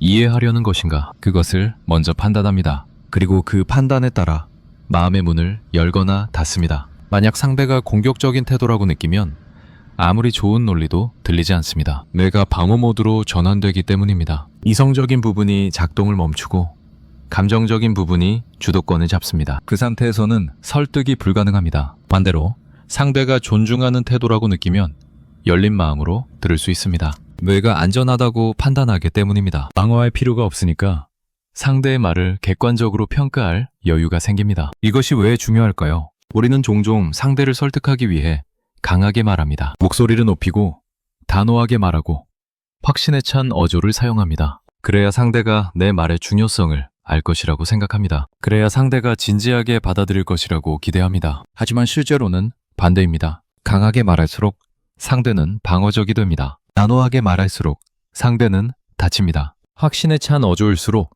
상대는 반발합니다. 왜냐하면 그것은 위협으로 느껴지기 때문입니다. 내 말이 맞으니까 너는 따라야 한다. 그런 메시지가 전달됩니다. 상대의 자율성이 위협받습니다. 상대의 판단력이 무시됩니다. 그러면 뇌는 방어 반응을 일으킵니다. 부드럽게 말하는 것이 더 효과적입니다. 상대의 의견도 인정하면서 내 의견을 말하는 것. 상대가 다르게 생각할 수 있다는 것을 존중하면서 내 생각을 나누는 것. 그렇게 하면 상대의 뇌가 안전하다고 판단합니다. 방어하지 않아도 되니까 열린 마음으로 들을 수 있습니다. 물론 그렇다고 해서 상대가 꼭 변하는 것은 아닙니다. 하지만 적어도 내 말이 들릴 가능성은 높아집니다. 여기서 한 가지 더 생각해 볼 것이 있습니다. 우리가 상대를 설득하려 할 때 그 목적이 무엇인가 하는 것입니다. 겉으로는 상대를 위해서라고 말합니다. 상대가 더 나은 결정을 하도록, 상대가 실수하지 않도록, 상대가 잘 되도록, 그런 이유로 설득한다고 생각합니다. 하지만 정말 그럴까요?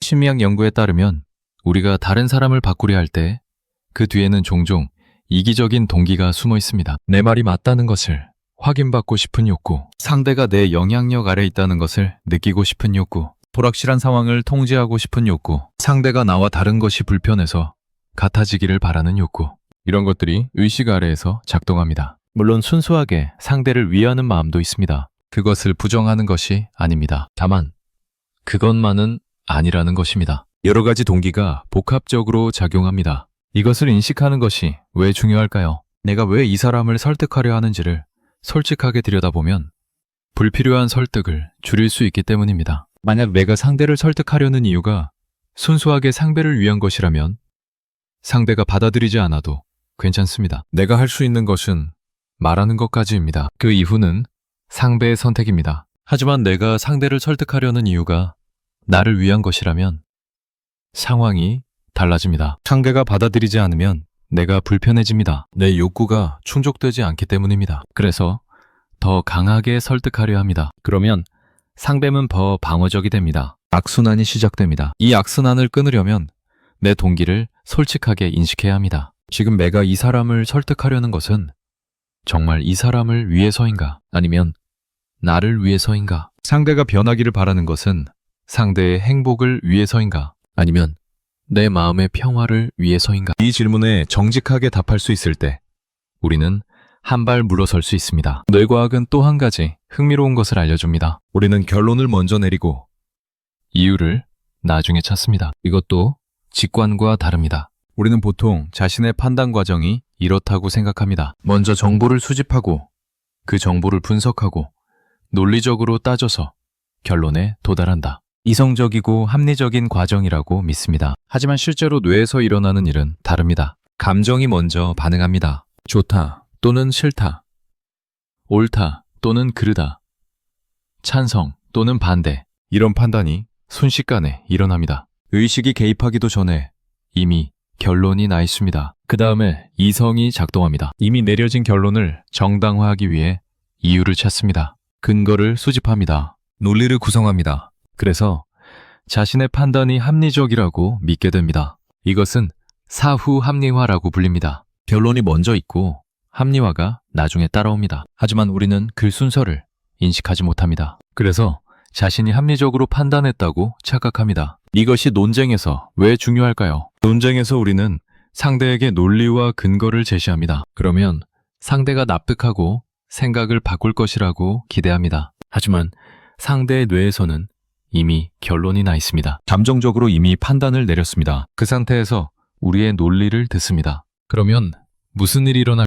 상대의 뇌는 우리의 논리를 평가하는 것이 아니라 반박할 거리를 찾습니다. 이미 결론이 나 있으니까 그 결론을 유지하기 위해 우리의 주장에서 허점을 찾습니다. 약점을 공격합니다. 반론을 준비합니다. 아무리 완벽한 논리라도 소용이 없습니다. 상대는 들을 준비가 되어 있지 않습니다. 이미 닫혀 있습니다. 우리도 마찬가지입니다. 상대가 아무리 좋은 논리를 제시해도 우리 뇌에서 이미 결론이 나 있으면 그것을 받아들이기 어렵습니다. 반박할 거리를 찾게 됩니다. 허점을 지적하게 됩니다. 그래서 논쟁이 평행선을 그리는 것입니다. 둘 다 이미 결론을 내린 상태에서 서로를 설득하려 하니까 아무리 해도 만나지 않습니다. 그렇다면 사람의 생각을 바꾸는 것은 불가능한 것일까요? 그렇지 않습니다. 사람은 변합니다. 생각도 바뀝니다. 하지만 그 변화는 외부의 강요에 의해서 일어나지 않습니다. 변화는 내부에서 일어납니다. 스스로 깨달을 때, 스스로 의문을 품을 때, 스스로 다른 가능성을 고려할 때, 그때 변화가 시작됩니다. 외부에서 아무리 강하게 밀어붙여도 변하지 않던 사람이 어느 날 갑자기 스스로 변하는 경우가 있습니다. 그것은 내면에서 무언가가 움직였기 때문입니다. 외부의 압력이 아니라 내부의 변화입니다. 우리가 할 수 있는 것은 그 내부의 변화를 도울 수 있는 환경을 만드는 것뿐입니다. 공격하지 않는 것, 압박하지 않는 것, 상대의 자율성을 존중하는 것, 열린 마음으로 대화하는 것.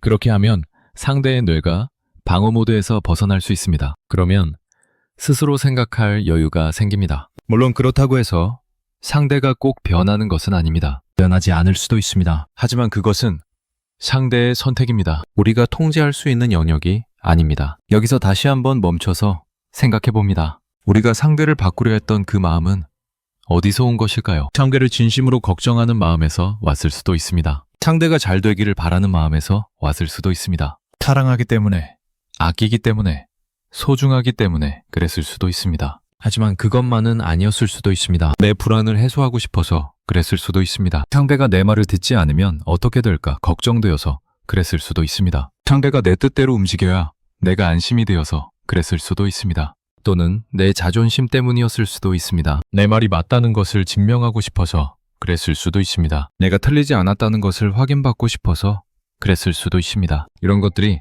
복합적으로 작용합니다. 하나의 깨끗한 동기가 있는 것이 아니라 여러 가지가 뒤섞여 있습니다. 그것이 인간의 마음입니다. 그것이 복잡한 인간의 심리입니다. 이것을 인정하는 것이 부끄러운 일은 아닙니다. 오히려 그것을 인정할 수 있을 때 자유로워집니다. 나는 순수하게 상대만을 위해서 그런 것이 아니었다. 나를 위한 것도 있었다. 내 불안, 내 자존심, 내 욕구, 그런 것들이 섞여 있었다. 그렇게 인정하면 상대에 대한 기대가 줄어듭니다. 상대가 내 말을 들어야 할 의무가 없다는 것을 알게 됩니다. 상대가 변해야 내가 만족하는 것이 아니라는 것을 알게 됩니다. 내 불안은 내가 다스려야 할 것이고 내 자존심은 내가 돌봐야 할 것이라는 것을 알게 됩니다. 그러면 설득에 대한 집착이 느슨해집니다. 상대가 변하든 변하지 않든 나는 괜찮습니다. 내가 할 수 있는 것은 내 생각을 나누는 것까지입니다. 그 이후는 상대의 몫입니다. 그리고 내 마음은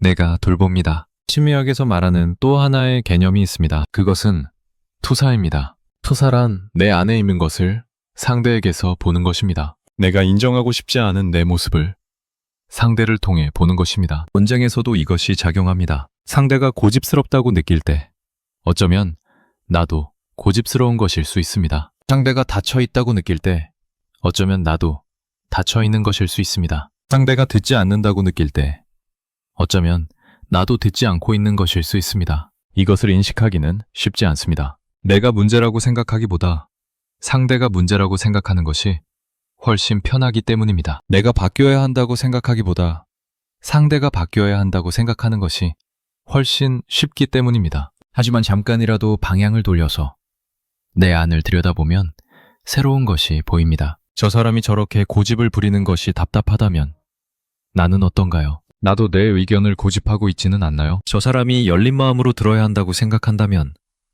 나는 열린 마음으로 듣고 있나요? 이런 질문을 스스로에게 던지면 상대에 대한 비난이 줄어듭니다. 대신 자기 이해가 늘어납니다. 논쟁에서 우리가 정말로 상대하고 있는 것은 무엇일까요? 상대의 의견일까요? 상대의 고집일까요? 상대의 무지일까요? 어쩌면 우리가 상대하고 있는 것은 상대가 아닐 수도 있습니다. 우리 자신일 수도 있습니다. 내 안의 불안, 내 안의 두려움, 내 안의 불편함. 상대가 나와 다르다는 것에서 오는 불편함, 상대가 내 말을 듣지 않는다는 것에서 오는 무력감, 상대를 통제할 수 없다는 것에서 오는 불안, 그런 것들과 싸우고 있는 것일 수도 있습니다. 상대를 바꾸려 하는 것 같지만 실은 내 안의 불편함을 없애려 하는 것일 수도 있습니다. 상대를 설득하려 하는 것 같지만 실은 나를 안심시키려 하는 것일 수도 있습니다. 이것을 알면 논쟁을 다르게 볼 수 있게 됩니다. 상대가 문제가 아닐 수도 있습니다. 내 안에서 해결해야 할 무언가가 있는 것일 수도 있습니다. 뇌과학과 심리학이 알려주는 것들을 정리해봅니다. 첫째,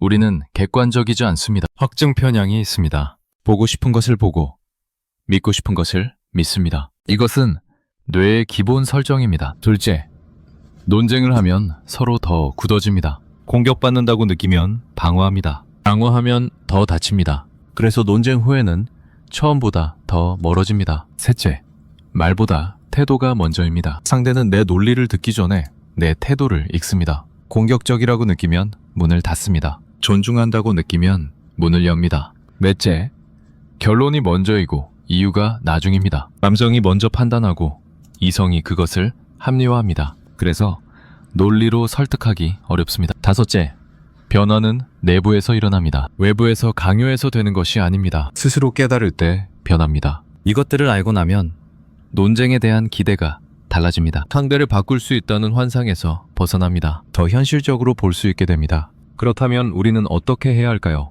논쟁을 완전히 피해야 할까요? 의견 차이가 있을 때 그냥 침묵해야 할까요? 그것은 아닙니다. 의견을 나누는 것은 중요합니다. 다른 생각을 표현하는 것은 필요합니다. 문제가 있을 때 말하는 것은 용기입니다.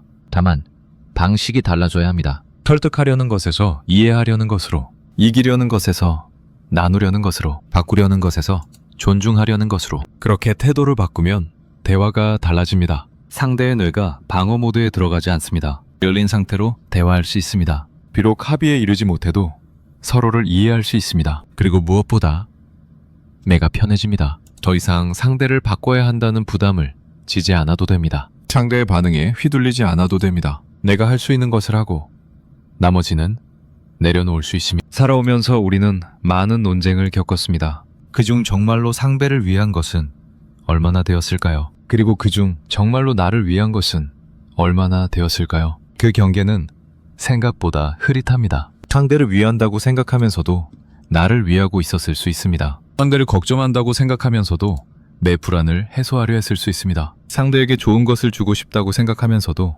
내 자존심을 지키려 했을 수 있습니다. 그것이 나쁜 것은 아닙니다. 인간이라면 누구나 그렇습니다. 다만 그것을 인식하는 것이 중요합니다. 그래야 불필요한 갈등을 줄일 수 있습니다. 그래야 자유로워질 수 있습니다. 이제 마무리를 하려 합니다. 오늘 우리는 논쟁의 이면을 들여다보았습니다. 뇌에서 일어나는 일들, 마음에서 작동하는 기제들, 우리가 인식하지 못하는 것들. 그것을 알았다고 해서 당장 모든 것이 바뀌지는 않습니다. 습관은 쉽게 바뀌지 않습니다. 뇌의 작동 방식을 하루아침에 바꿀 수는 없습니다.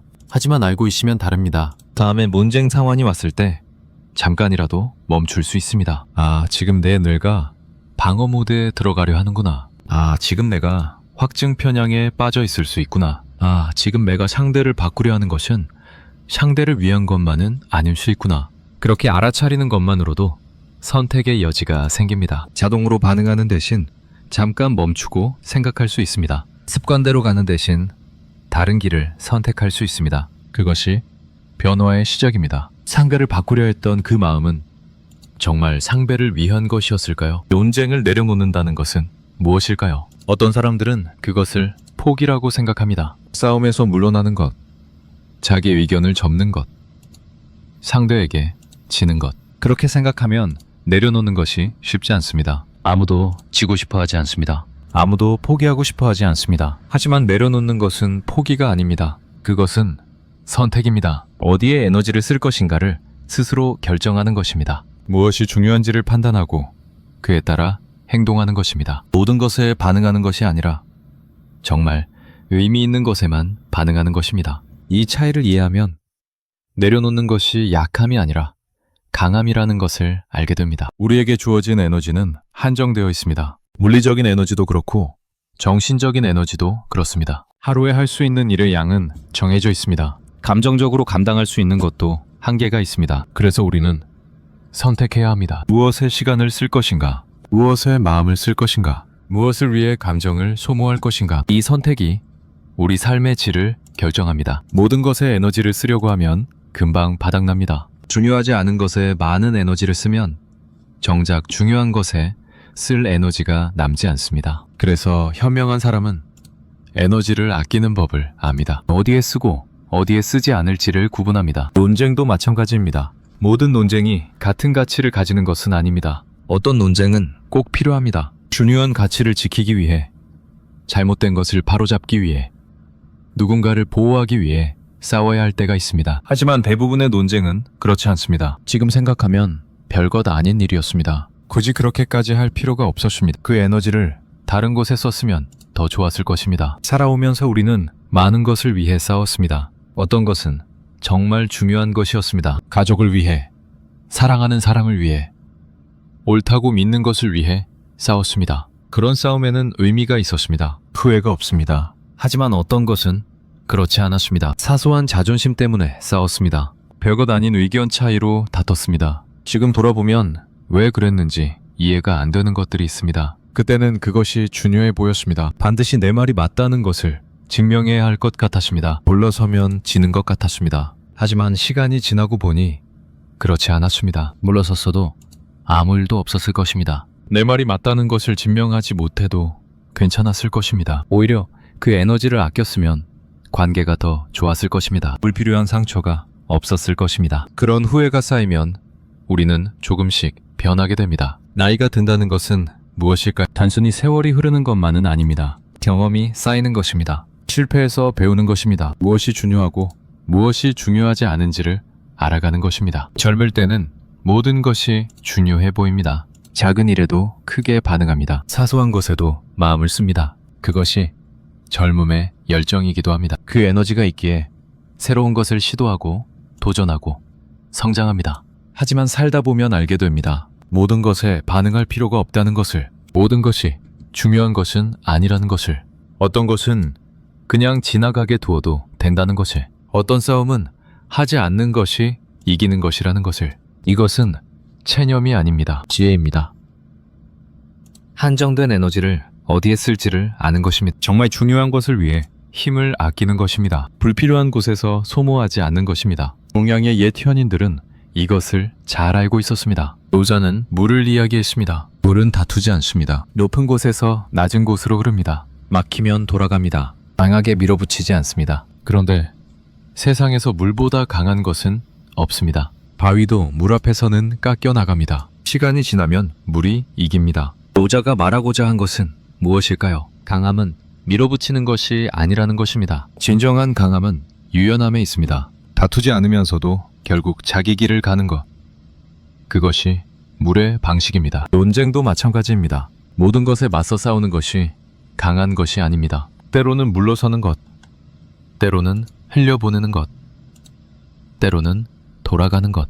그것이 오히려 더 현명할 수 있습니다. 장자는 쓸모없음의 쓸모를 이야기했습니다. 커다란 나무가 있었습니다. 그 나무는 목재로 쓸 수 없었습니다. 가지가 구불구불하고 몸통이 울퉁불퉁해서 어디에도 쓸모가 없었습니다. 그래서 사람들은 그 나무를 베지 않았습니다. 다른 나무들은 쓸모가 있었습니다. 곧고 단단해서 기둥으로 쓰였습니다. 아름다워서 장식으로 쓰였습니다. 그래서 모두 베어졌습니다. 수명을 다하기 전에 잘려나갔습니다. 하지만 쓸모없던 그 나무는 오래 살았습니다. 나무도 베지 않았기 때문입니다. 결국 그 나무가 가장 오래, 가장 크게 자랐습니다. 장자가 말하고자 한 것은 무엇일까요? 쓸모있다고 여겨지는 것이 항상 좋은 것은 아닙니다. 주목받고, 쓰임받고, 인정받는 것이 때로는 소모로 이어집니다. 반면 조용히, 눈에 띄지 않게 자기 자리를 지키는 것이 오히려 오래 갈 수 있습니다. 논쟁에서 이기려고 애쓰는 것, 내 말이 옳다는 것을 증명하려고 애쓰는 것, 그것은 쓸모 있어 보이지만 실은 스스로를 소모하는 것일 수 있습니다. 반면 조용히 물러서는 것, 굳이 증명하지 않는 것, 그것은 쓸모없어 보이지만 실은 자신을 지키는 것일 수 있습니다. 서양의 철학자들도 비슷한 것을 말했습니다. 스토아 철학은 우리가 통제할 수 있는 것과 통제할 수 없는 것을 구분하라고 가르쳤습니다. 내가 통제할 수 있는 것은 내 생각, 내 감정, 내 행동입니다. 이것들은 내 영역입니다. 내가 선택할 수 있습니다. 하지만 다른 사람의 생각, 다른 사람의 감정, 다른 사람의 행동은 내가 통제할 수 없습니다. 그것은 그들의 영역입니다. 아무리 노력해도 내 뜻대로 되지 않습니다. 스토아 철학자들은 말합니다. 통제할 수 없는 것에 에너지를 쓰지 말라. 그것은 낭비다. 대신 통제할 수 있는 것에 집중하라. 그것이 평화로 가는 길이다. 논쟁에서 상대를 바꾸려는 것은 통제할 수 없는 것에 에너지를 쓰는 것입니다. 아무리 노력해도 상대는 바뀌지 않을 수 있습니다. 그것은 상대의 영역이기 때문입니다. 내가 할 수 있는 것은 내 생각을 말하는 것까지입니다. 그 이후는 상대의 몫입니다. 이것을 받아들이면 마음이 편해집니다. 마르쿠스 아우렐리우스는 로마의 황제였습니다.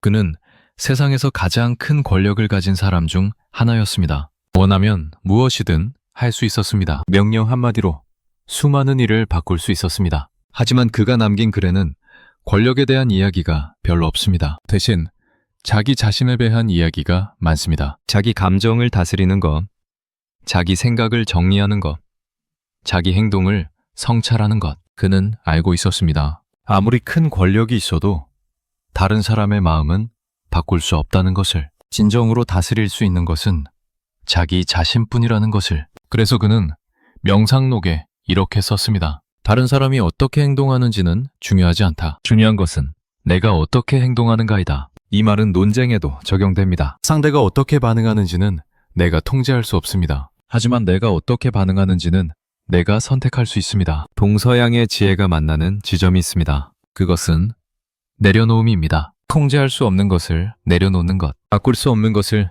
내려놓는 것, 집착을 내려놓는 것. 이것은 포기가 아닙니다. 지혜입니다. 에너지를 낭비하지 않는 것입니다. 정말 중요한 것에 집중하는 것입니다. 논쟁을 내려놓는다는 것도 마찬가지입니다. 상대를 바꾸겠다는 집착을 내려놓는 것입니다. 내 말이 맞다는 것을 증명하겠다는 욕심을 내려놓는 것입니다. 이겨야 한다는 생각을 내려놓는 것입니다. 그렇게 내려놓으면 그 자리에 평화가 들어옵니다. 침묵의 가치에 대해 생각해 봅니다. 우리 사회는 말하는 것을 중요하게 여깁니다. 자기 의견을 표현하는 것, 목소리를 내는 것, 적극적으로 주장하는 것, 그런 것들이 좋은 것으로 여겨집니다. 물론 그것이 필요할 때가 있습니다. 불의에 대해 목소리를 내야 할 때가 있습니다. 잘못된 것을 지적해야 할 때가 있습니다. 자기 권리를 주장해야 할 때가 있습니다. 하지만 항상 그래야 하는 것은 아닙니다. 때로는 침묵이 더 나을 때가 있습니다. 말하지 않는 것이 더 현명할 때가 있습니다. 입을 다무는 것이 더 많은 것을 지킬 수 있을 때가 있습니다. 침묵은 무능의 표시가 아닙니다. 때로는 침묵이 가장 강력한 대답입니다. 모든 것에 반응하지 않는 것, 모든 것에 대응하지 않는 것, 그것이 오히려 자신의 품위를 지키는 방법일 수 있습니다. 역사 속에서 침묵을 선택한 사람들이 있습니다. 소크라테스는 죽음 앞에서 변명하지 않았습니다. 그는 자신의 무죄를 증명할 수 있었습니다. 더 강하게 변론할 수 있었습니다. 목숨을 구하기 위해 애원할 수도 있었습니다. 하지만 그는 그렇게 하지 않았습니다. 그는 자신이 살아온 대로 죽기를 선택했습니다. 진실을 위해 살았으니 진실을 위해 죽겠다고 했습니다. 비겁하게 살기보다 당당하게 죽겠다고 했습니다. 그의 침묵은 포기가 아니었습니다. 선택이었습니다. 무엇이 정말 중요한지를 알았기 때문에 그 외의 것들을 내려놓을 수 있었습니다. 예수는 빌라도 앞에서 대답하지 않았습니다. 많은 사람들이 그를 고발했습니다. 거짓 증언을 했습니다. 빌라도가 물었습니다. 저들이 너를 고발하는데 아무 말도 하지 않겠느냐? 예수는 침묵했습니다. 그는 반박할 수 있었습니다. 자신의 결백을 주장할 수 있었습니다. 하지만 그는 침묵을 선택했습니다. 그 침묵의 의미는 무엇이었을까요? 어쩌면 그것은 모든 논쟁을 초월한 것이었을 수 있습니다. 진실은 변론으로 증명되는 것이 아니라는 것. 옳고 그름은 말의 승패로 결정되는 것이 아니라는 것. 그의 침묵은 약함이 아니라 강함이었습니다. 반대는 비폭력을 실천했습니다. 폭력에 폭력으로 맞서지 않았습니다. 공격에 공격으로 대응하지 않았습니다. 그것은 나약해 보일 수 있었습니다. 포기처럼 보일 수 있었습니다. 하지만 그의 비폭력은 가장 강력한 저항이었습니다. 맞서 싸우지 않음으로써 오히려 더 큰 힘을 보여주었습니다. 반응하지 않음으로써 오히려 더 큰 메시지를 전했습니다. 그는 알고 있었습니다. 어떤 싸움은 싸우지 않는 것이 이기는 것이라는 것에, 어떤 논쟁은 참여하지 않는 것이 승리라는 것에. 이런 사람들의 이야기는 우리에게 무엇을 말해줄까요? 침묵이, 내려놓음이, 물러섬이 때로는 가장 강력한 선택이 될 수 있다는 것입니다. 모든 것에 반응해야 하는 것은 아니라는 것입니다. 모든 논쟁에서 이겨야 하는 것은 아니라는 것입니다. 물론 그들의 상황과 우리의 일상은 다릅니다. 그들은 역사에 남을 만한 큰 일을 앞에 두고 있었습니다. 우리의 논쟁은 대부분 그보다 훨씬 사소합니다. 하지만 원리는 같습니다. 무엇이 정말 중요한지를 아는 것, 그것을 위해 다른 것들을 내려놓을 수 있는 것, 에너지를 낭비하지 않는 것, 살아오면서 지켜온 것들이 있습니다. 가치관, 신념, 원칙, 그런 것들을 우리는 지켜왔습니다. 때로는 그것을 위해 싸웠습니다. 때로는 그것 때문에 손해를 봤습니다. 하지만 포기하지 않았습니다. 그것이 우리를 우리답게 만드는 것이었기 때문입니다. 그런 것들은 지킬 가치가 있었습니다. 그것을 위해 싸운 것은 후회가 없습니다. 하지만 지키지 못한 것들도 있습니다. 관계, 평화, 고요, 그런 것들을 논쟁 속에서 잃어버렸습니다. 이기려고 하다가 더 중요한 것을 놓쳤습니다. 내 말이 맞다는 것을 증명하다가 사람을 잃었습니다. 돌아보면 아쉬운 것들이 있습니다. 그때 그 말을 하지 않았으면 어땠을까? 그때 그냥 넘어갔으면 어땠을까? 그런 생각이 들 때가 있습니다. 말하지 않음으로써 지킬 수 있는 것들이 있습니다. 관계를 지킬 수 있습니다. 한마디 말이 관계를 무너뜨리기도 합니다. 논쟁 중에 던진 말이 오래 남기도 합니다. 이기려고 했던 말이 상처가 되기도 합니다. 말하지 않았으면 그런 일이 없었을 것입니다. 물론 관계를 위해 항상 참아야 한다는 것은 아닙니다. 정말 중요한 것은 말해야 합니다. 하지만 모든 것을 말할 필요는 없습니다. 어떤 것은 말하지 않는 것이 관계를 더 오래 지키는 방법입니다. 평화를 지킬 수 있습니다. 논쟁 후에 마음이 편한 적이 있나요? 대부분은 불편합니다. 이겼어도 찝찝하고 졌으면 더 불편합니다. 그 감정이 오래 갑니다. 쉽게 가라앉지 않습니다. 말하지 않으면 그 불편함이 없습니다. 마음의 평화가 유지됩니다. 그 평화는 생각보다 소중한 것입니다. 품위를 지킬 수 있습니다. 논쟁 중에 감정이 격해지면 평소에 하지 않을 말을 하게 됩니다. 나중에 후회합니다. 왜 그런 말을 했을까? 나답지 않았다. 말하지 않으면 그런 후회가 없습니다. 자신의 품위를 지킬 수 있습니다. 감정에 휘둘리지 않은 자신을 유지할 수 있습니다. 고요라는 것에 대해 생각해 봅니다. 우리의 삶은 시끄럽습니다. 해야 할 것들, 신경 쓸 것들, 반응해야 할 것들로 가득합니다. 잠시도 쉬지 않고 무언가가 우리를 자극합니다. 그것에 반응하다 보면 하루가 끝납니다. 그 속에서 고요를 찾기는 쉽지 않습니다. 하지만 고요가 없으면 삶이 지칩니다. 계속 반응하고, 계속 대응하고, 계속 싸우다 보면 에너지가 바닥납니다. 어느 순간 무엇을 위해 이렇게 사는지 모르게 됩니다. 고요는 그냥 오지 않습니다. 지켜야 합니다. 모든 것에 반응하지 않음으로써 지킬 수 있습니다. 모든 논쟁에 뛰어들지 않음으로써 지킬 수 있습니다. 때로는 침묵을 선택함으로써 지킬 수 있습니다. 그렇게 지킨 고요 속에서 우리는 쉴 수 있습니다. 자신을 돌아볼 수 있습니다. 정말 중요한 것이 무엇인지 생각할 수 있습니다. 어떤 분이 계셨습니다. 그분은 평생 가족을 위해 일하셨습니다. 힘든 일도 많았습니다. 억울한 일도 있었습니다. 하고 싶은 말이 많았을 때도 있었습니다. 하지만 말하지 않았습니다. 그냥 묵묵히 자기 자리를 지켰습니다. 나중에 누군가 여쭤봤습니다. 그렇게 참기만 하면 답답하지 않으셨냐고, 억울하지 않으셨냐고. 그분은 조용히 웃으며 말씀하셨습니다. 말해서 바뀔 것 같으면 말했을 것이다. 하지만 말해봤자 서로 상처만 될 것 같았다. 그래서 말하지 않았다. 그게 내가 지킬 수 있는 것이었다. 그분이 말하지 않음으로써 지킨 것은 무엇이었을까요? 아마 가족의 평화였을 것입니다. 관계의 끈이었을 것입니다. 그리고 자신의 마음이었을 것입니다. 선택이라는 것에 대해 다시 생각해봅니다. 논쟁에 뛰어드는 것도 선택입니다. 논쟁에서 물러나는 것도 선택입니다. 말하는 것도 선택입니다. 말하지 않는 것도 선택입니다. 중요한 것은 그 선택을 의식적으로 하는 것입니다. 자동으로 반응하는 것이 아니라 잠깐 멈추고 생각하는 것입니다. 이 논쟁이 정말 필요한 것인가? 이 말을 정말 해야 하는 것인가? 이것이 내 에너지를 쓸 가치가 있는 것인가? 그렇게 스스로에게 물어보고 나서 선택하는 것입니다. 어떤 것은 할 가치가 있습니다. 그것은 주저하지 않고 합니다. 어떤 것은 할 가치가 없습니다. 그것은 과감하게 내려놓습니다. 이 구분을 할 수 있는 것이 성숙입니다. 모든 것에 똑같이 반응하지 않는 것이 지혜입니다. 살아오면서 우리는 많은 선택을 해왔습니다. 어떤 선택은 좋은 결과를 가져왔습니다. 어떤 선택은 그렇지 않았습니다. 하지만 모든 선택이 우리를 지금의 우리로 만들었습니다. 앞으로도 계속 선택해야 합니다. 매일매일 작은 선택들이 쌓여서 우리 삶을 만들어갑니다. 논쟁할지 말지도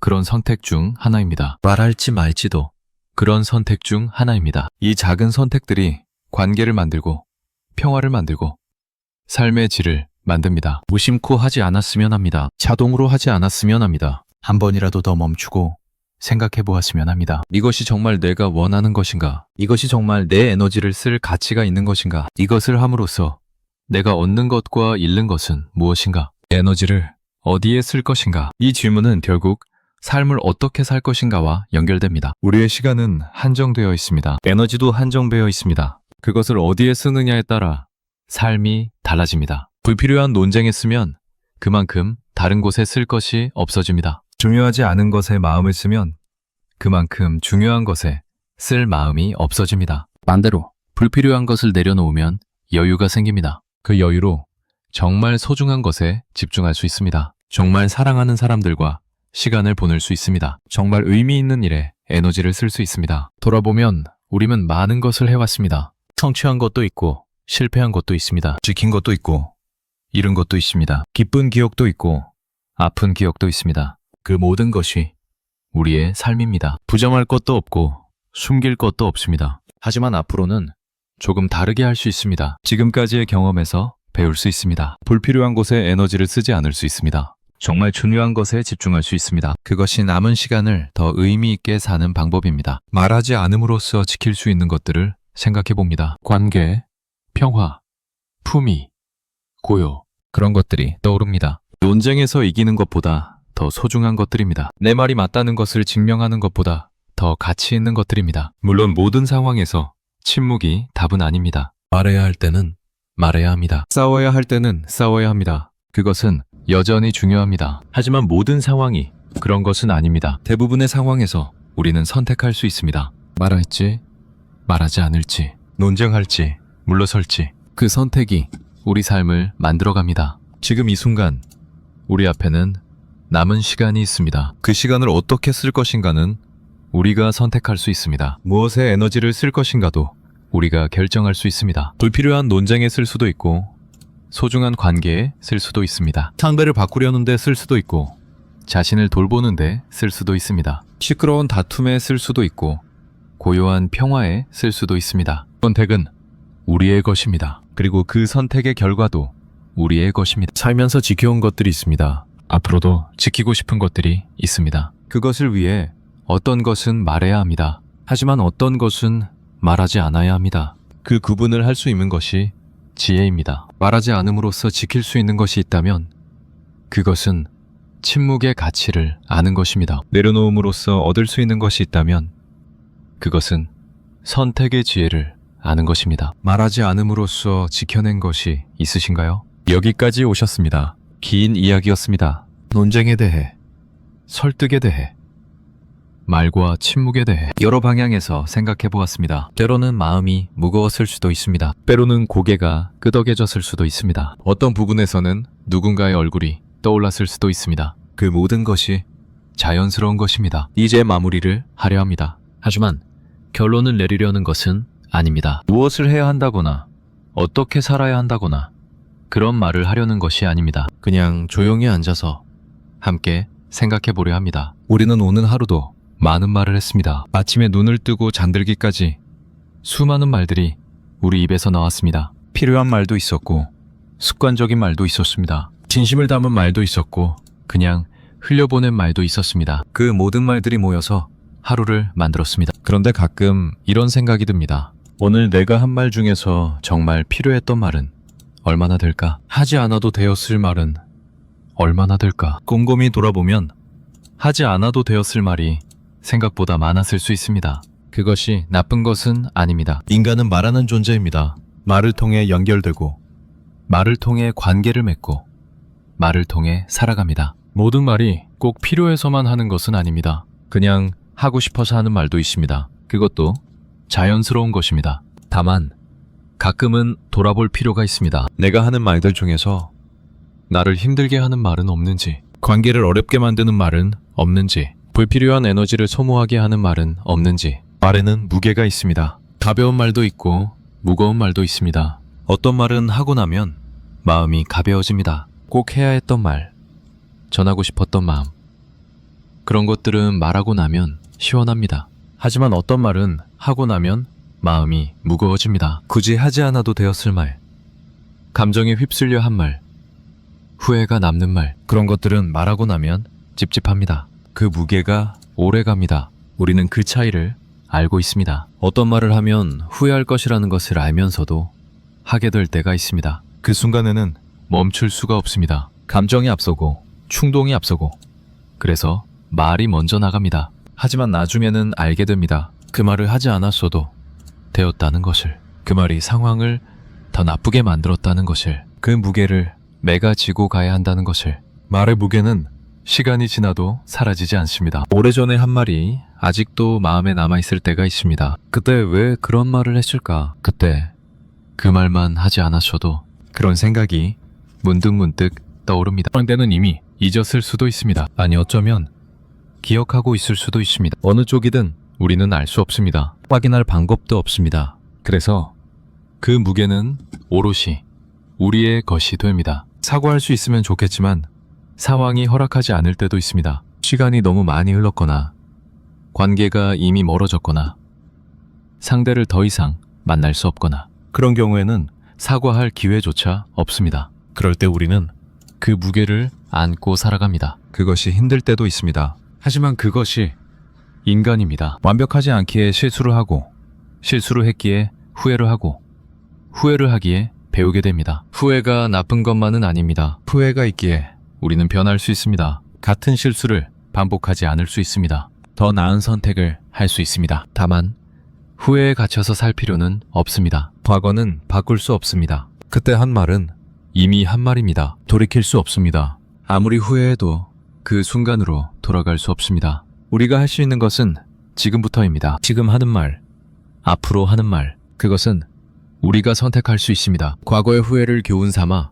조금 더 신중하게, 조금 더 생각하고 말할 수 있습니다. 그것으로 충분합니다. 과거를 계속 붙잡고 있을 필요는 없습니다. 후회를 계속 곱씹을 필요는 없습니다. 인정하고 배우고 내려놓는 것, 그것이 후회와 함께 사는 방법입니다. 내려놓는다는 것은 무엇일까요? 잊어버리는 것이 아닙니다. 없었던 것처럼 하는 것이 아닙니다. 그 일이 있었다는 것을 인정합니다. 그때 그렇게 했다는 것을 받아들입니다. 하지만 더 이상 그것에 매이지 않는 것입니다. 과거의 그 순간에 계속 머물러 있으면 앞으로 나아갈 수 없습니다. 후회 속에 갇혀 있으면 현재를 살 수 없습니다. 그래서 내려놓아야 합니다. 내려놓는다고 해서 그것이 사라지는 것은 아닙니다. 여전히 기억 속에 있습니다. 하지만 그 기억이 나를 지배하지 않게 되는 것입니다. 내가 그 기억을 가지고 있되 그 기억에 끌려다니지 않는 것입니다. 그렇게 되기까지 시간이 걸릴 수 있습니다. 어떤 것은 쉽게 내려놓아지고 어떤 것은 오래 걸립니다. 그것도 괜찮습니다. 자기 속도대로 가면 됩니다. 말에 대해서도 마찬가지입니다. 지금까지 해왔던 말들, 그 중에서 후회되는 것들, 그것들을 계속 붙잡고 있을 필요는 없습니다. 물론 쉽게 잊히지 않는 것들이 있습니다. 특별히 마음에 걸리는 말들이 있습니다. 그때 왜 그랬을까 싶은 순간들이 있습니다. 하지만 그것에 대해 지금 할 수 있는 것이 있다면 하고, 할 수 있는 것이 없다면 받아들이는 것입니다. 사과할 수 있으면 사과합니다. 바로잡을 수 있으면 바로잡습니다. 하지만 그것이 불가능하다면 그냥 인정하는 것입니다. 그때 나는 그랬다. 지금은 다르게 생각한다. 앞으로는 다르게 하겠다. 그것으로 충분합니다. 자신을 용서하는 것도 필요합니다. 완벽한 사람은 없습니다. 늘 옳은 말만 하는 사람은 없습니다. 후회 없이 사는 사람은 없습니다. 우리 모두는 실수를 하고 후회를 하고 그러면서 살아갑니다. 그것이 인간입니다. 그것을 받아들일 때 마음이 조금 편해집니다. 앞으로의 말에 대해서도 생각해 봅니다. 지금까지는 많은 말을 해왔습니다. 필요한 말도 있었고 불필요한 말도 있었습니다. 도움이 된 말도 있었고 상처가 된 말도 있었습니다. 앞으로는 어떻게 할 수 있을까요? 모든 말을 신중하게 해야 한다는 것은 아닙니다. 매번 말하기 전에 깊이 생각해야 한다는 것도 아닙니다. 그것은 너무 피곤한 일입니다. 그렇게 살 수는 없습니다. 다만 특별히 중요한 순간에는 한 번 더 멈춰볼 수 있습니다. 감정이 격해졌을 때, 논쟁이 시작되려 할 때, 상대를 설득하고 싶은 충동이 올라올 때, 그런 순간에 잠깐 멈추는 것입니다. 이 말을 정말 해야 하는가? 이 말을 하면 어떻게 될까? 이 말을 하지 않으면 어떻게 될까? 그렇게 한 번만 멈춰도 많은 것이 달라질 수 있습니다. 멈춤에는 힘이 있습니다. 우리는 보통 행동하는 것에 가치를 둡니다. 무언가를 하는 것, 말하는 것, 움직이는 것, 그것이 적극적이고 능동적이고 좋은 것이라고 여깁니다. 하지만 멈추는 것에도 가치가 있습니다. 하지 않는 것, 말하지 않는 것, 움직이지 않는 것, 그것도 하나의 선택입니다. 때로는 그것이 더 현명한 선택일 수 있습니다. 논쟁에서 한 발 물러서는 것, 반박하고 싶은 충동을 참는 것, 내 의견을 굳이 말하지 않는 것, 이런 것들이 때로는 말하는 것보다 더 큰 의미를 가질 수 있습니다. 멈출 수 있다는 것은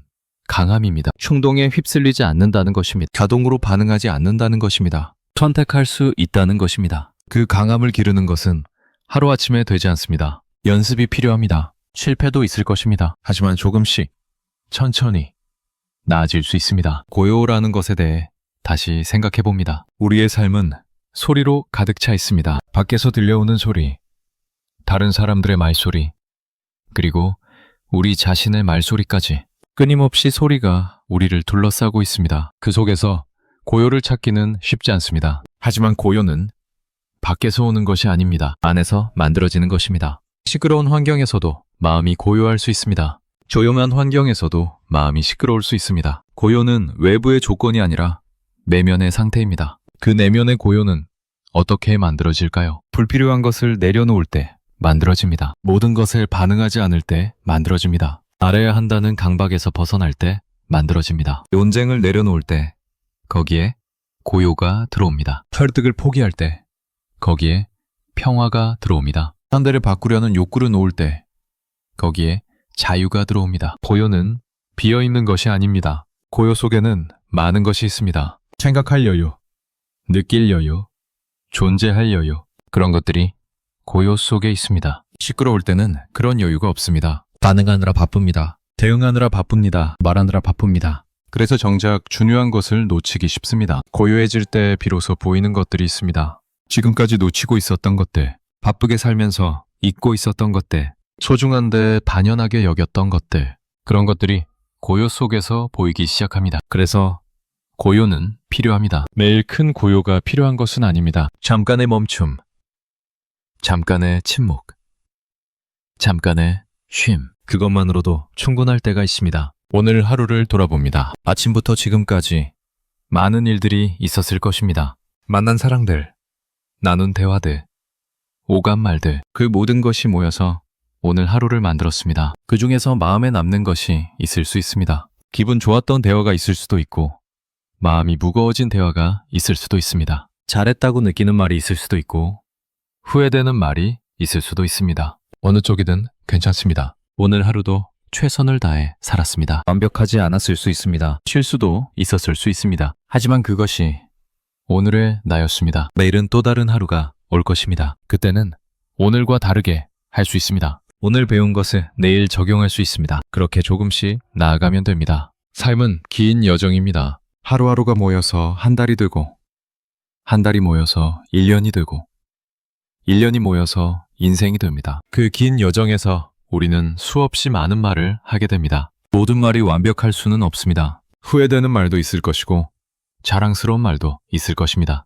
상처를 준 말도 있을 것이고, 위로가 된 말도 있을 것입니다. 그 모든 것이 우리의 말입니다. 그 모든 것이 우리의 삶입니다. 중요한 것은 완벽해지는 것이 아닙니다. 조금씩 나아지는 것입니다. 어제보다 오늘, 오늘보다 내일, 조금 더 나은 말을 할 수 있다면 그것으로 충분합니다. 지금 이 순간에 대해 생각해 봅니다. 지금 이 글을 읽고 있는 이 순간, 우리는 잠시 멈춰 있습니다. 일상의 바쁨에서 벗어나 잠시 생각하는 시간을 갖고 있습니다. 이런 시간이 소중합니다. 항상 바쁘게 살다 보면 돌아볼 여유가 없습니다. 그냥 앞으로만 달려갑니다. 무엇을 위해 달리는지도 모른 채 달립니다. 그러다가 지칩니다. 가끔은 멈춰야 합니다. 가끔은 돌아봐야 합니다. 가끔은 생각해야 합니다. 지금 이 순간이 그런 시간입니다. 부처님의 말씀으로 다시 돌아가 봅니다. 무지한 사람들과 논쟁하며 시간을 낭비하지 마라. 이 짧은 문장에서 시작해서 여기까지 왔습니다. 우리는 논쟁에 대해 생각해 보았습니다. 왜 논쟁이 힘든지, 왜 설득이 어려운지, 왜 상대는 변하지 않는지, 그리고 그 안에 숨어 있는 우리 자신의 마음도 들여다보았습니다. 또한 내려놓음에 대해 생각해 보았습니다. 논쟁을 내려놓는 것, 설득을 내려놓는 것, 상대를 바꾸려는 욕구를 내려놓는 것, 그것이 포기가 아니라 선택이라는 것, 에너지를 현명하게 쓰는 것이라는 것, 그리고 고요에 대해 생각해 보았습니다. 말하지 않음으로써 지킬 수 있는 것들, 침묵이 주는 평화, 내면의 고요가 가져다 주는 여유. 이 모든 이야기가 어떤 결론으로 이어지는 것은 아닙니다. 삶에는 정해진 답이 없습니다. 이렇게 살아야 한다는 공식이 없습니다. 각자의 상황이 다르고, 각자의 관계가 다르고, 각자의 사정이 다릅니다. 그래서 여기서 무엇을 해야 한다고 말하지 않으려 합니다. 다만 생각해 볼 거리를 드리고 싶었습니다. 돌아볼 계기를 드리고 싶었습니다. 잠시 멈춰서 자기 삶을 바라보는 시간을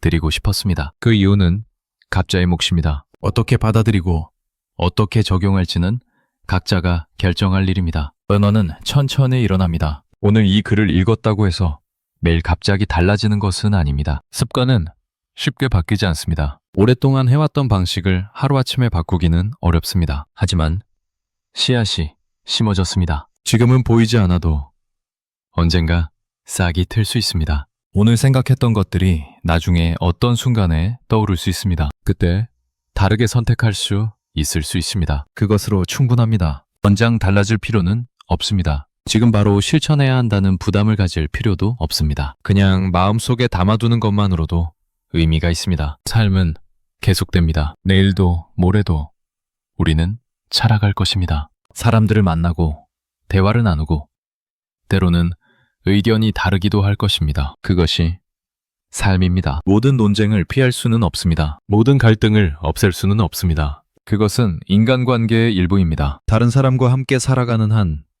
어느 정도의 마찰은 피할 수 없습니다. 하지만 그 안에서 선택할 수 있습니다. 어떤 논쟁에 참여할지, 어떤 논쟁에서 물러설지, 언제 말할지, 언제 침묵할지, 무엇에 에너지를 쓸지, 무엇을 내려놓을지, 그 선택이 모여서 우리의 삶을 만듭니다. 지금까지 살아오면서 우리는 많은 말을 해왔습니다. 그 중에는 잘한 말도 있고 후회되는 말도 있습니다. 기억에 남는 말도 있고 잊힌 말도 있습니다. 누군가에게 힘이 될 말도 있고 누군가에게 상처가 될 말도 있습니다. 그 모든 말들이 우리의 역사입니다. 바꿀 수 없습니다. 이미 지나간 것들입니다. 하지만 그것에서 배울 수 있습니다. 앞으로 다르게 할 수 있습니다. 과거를 후회하면서 보내기보다 앞으로를 생각하면서 사는 것이 낫습니다. 지나간 것에 매이기보다 다가올 것을 준비하는 것이 낫습니다. 그렇다고 과거를 무시하라는 것은 아닙니다. 과거에서 배우되 과거에 갇히지 않는 것입니다. 인정하되 매이지 않는 것입니다.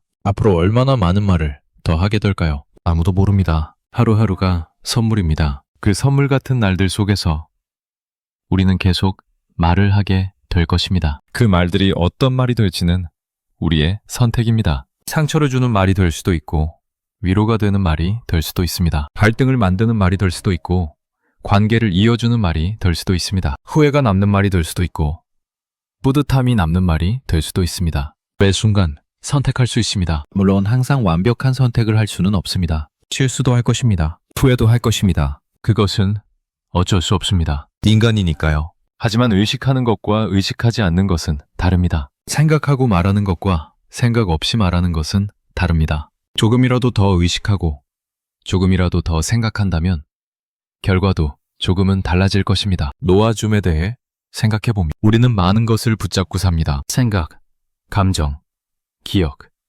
집착, 그런 것들을 꽉 쥐고 있습니다. 놓으면 안 될 것 같습니다. 놓으면 잃어버릴 것 같습니다. 하지만 꽉 쥐고 있으면 손이 아픕니다. 힘이 듭니다. 지칩니다.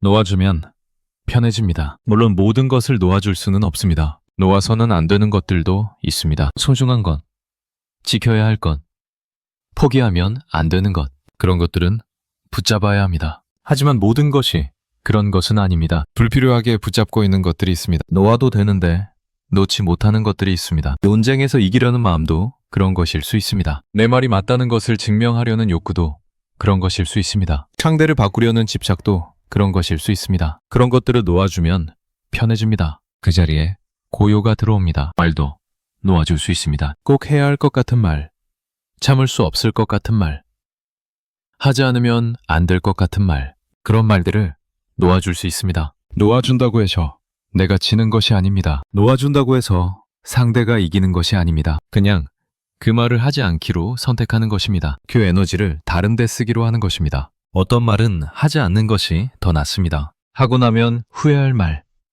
상처를 줄 말, 관계를 어렵게 만들 말, 그런 말들은 놓아주는 것이 좋습니다. 물론 그 순간에는 어렵습니다. 말하고 싶은 충동이 강합니다. 참기가 힘듭니다. 하지만 조금만 참으면 나중에는 참기를 잘했다고 느끼게 됩니다. 오늘이라는 시간에 대해 생각해 봅니다. 오늘은 한 번뿐입니다. 다시 오지 않습니다. 오늘 한 말, 오늘 한 선택, 오늘 보낸 시간, 그 모든 것이 오늘의 것입니다. 내일이 되면 오늘은 어제가 됩니다. 바꿀 수 없는 과거가 됩니다. 그래서 오늘이 소중합니다. 오늘 하루 어떤 말을 했는지 돌아봅니다. 기분 좋은 말이 있었나요? 후회되는 말이 있었나요?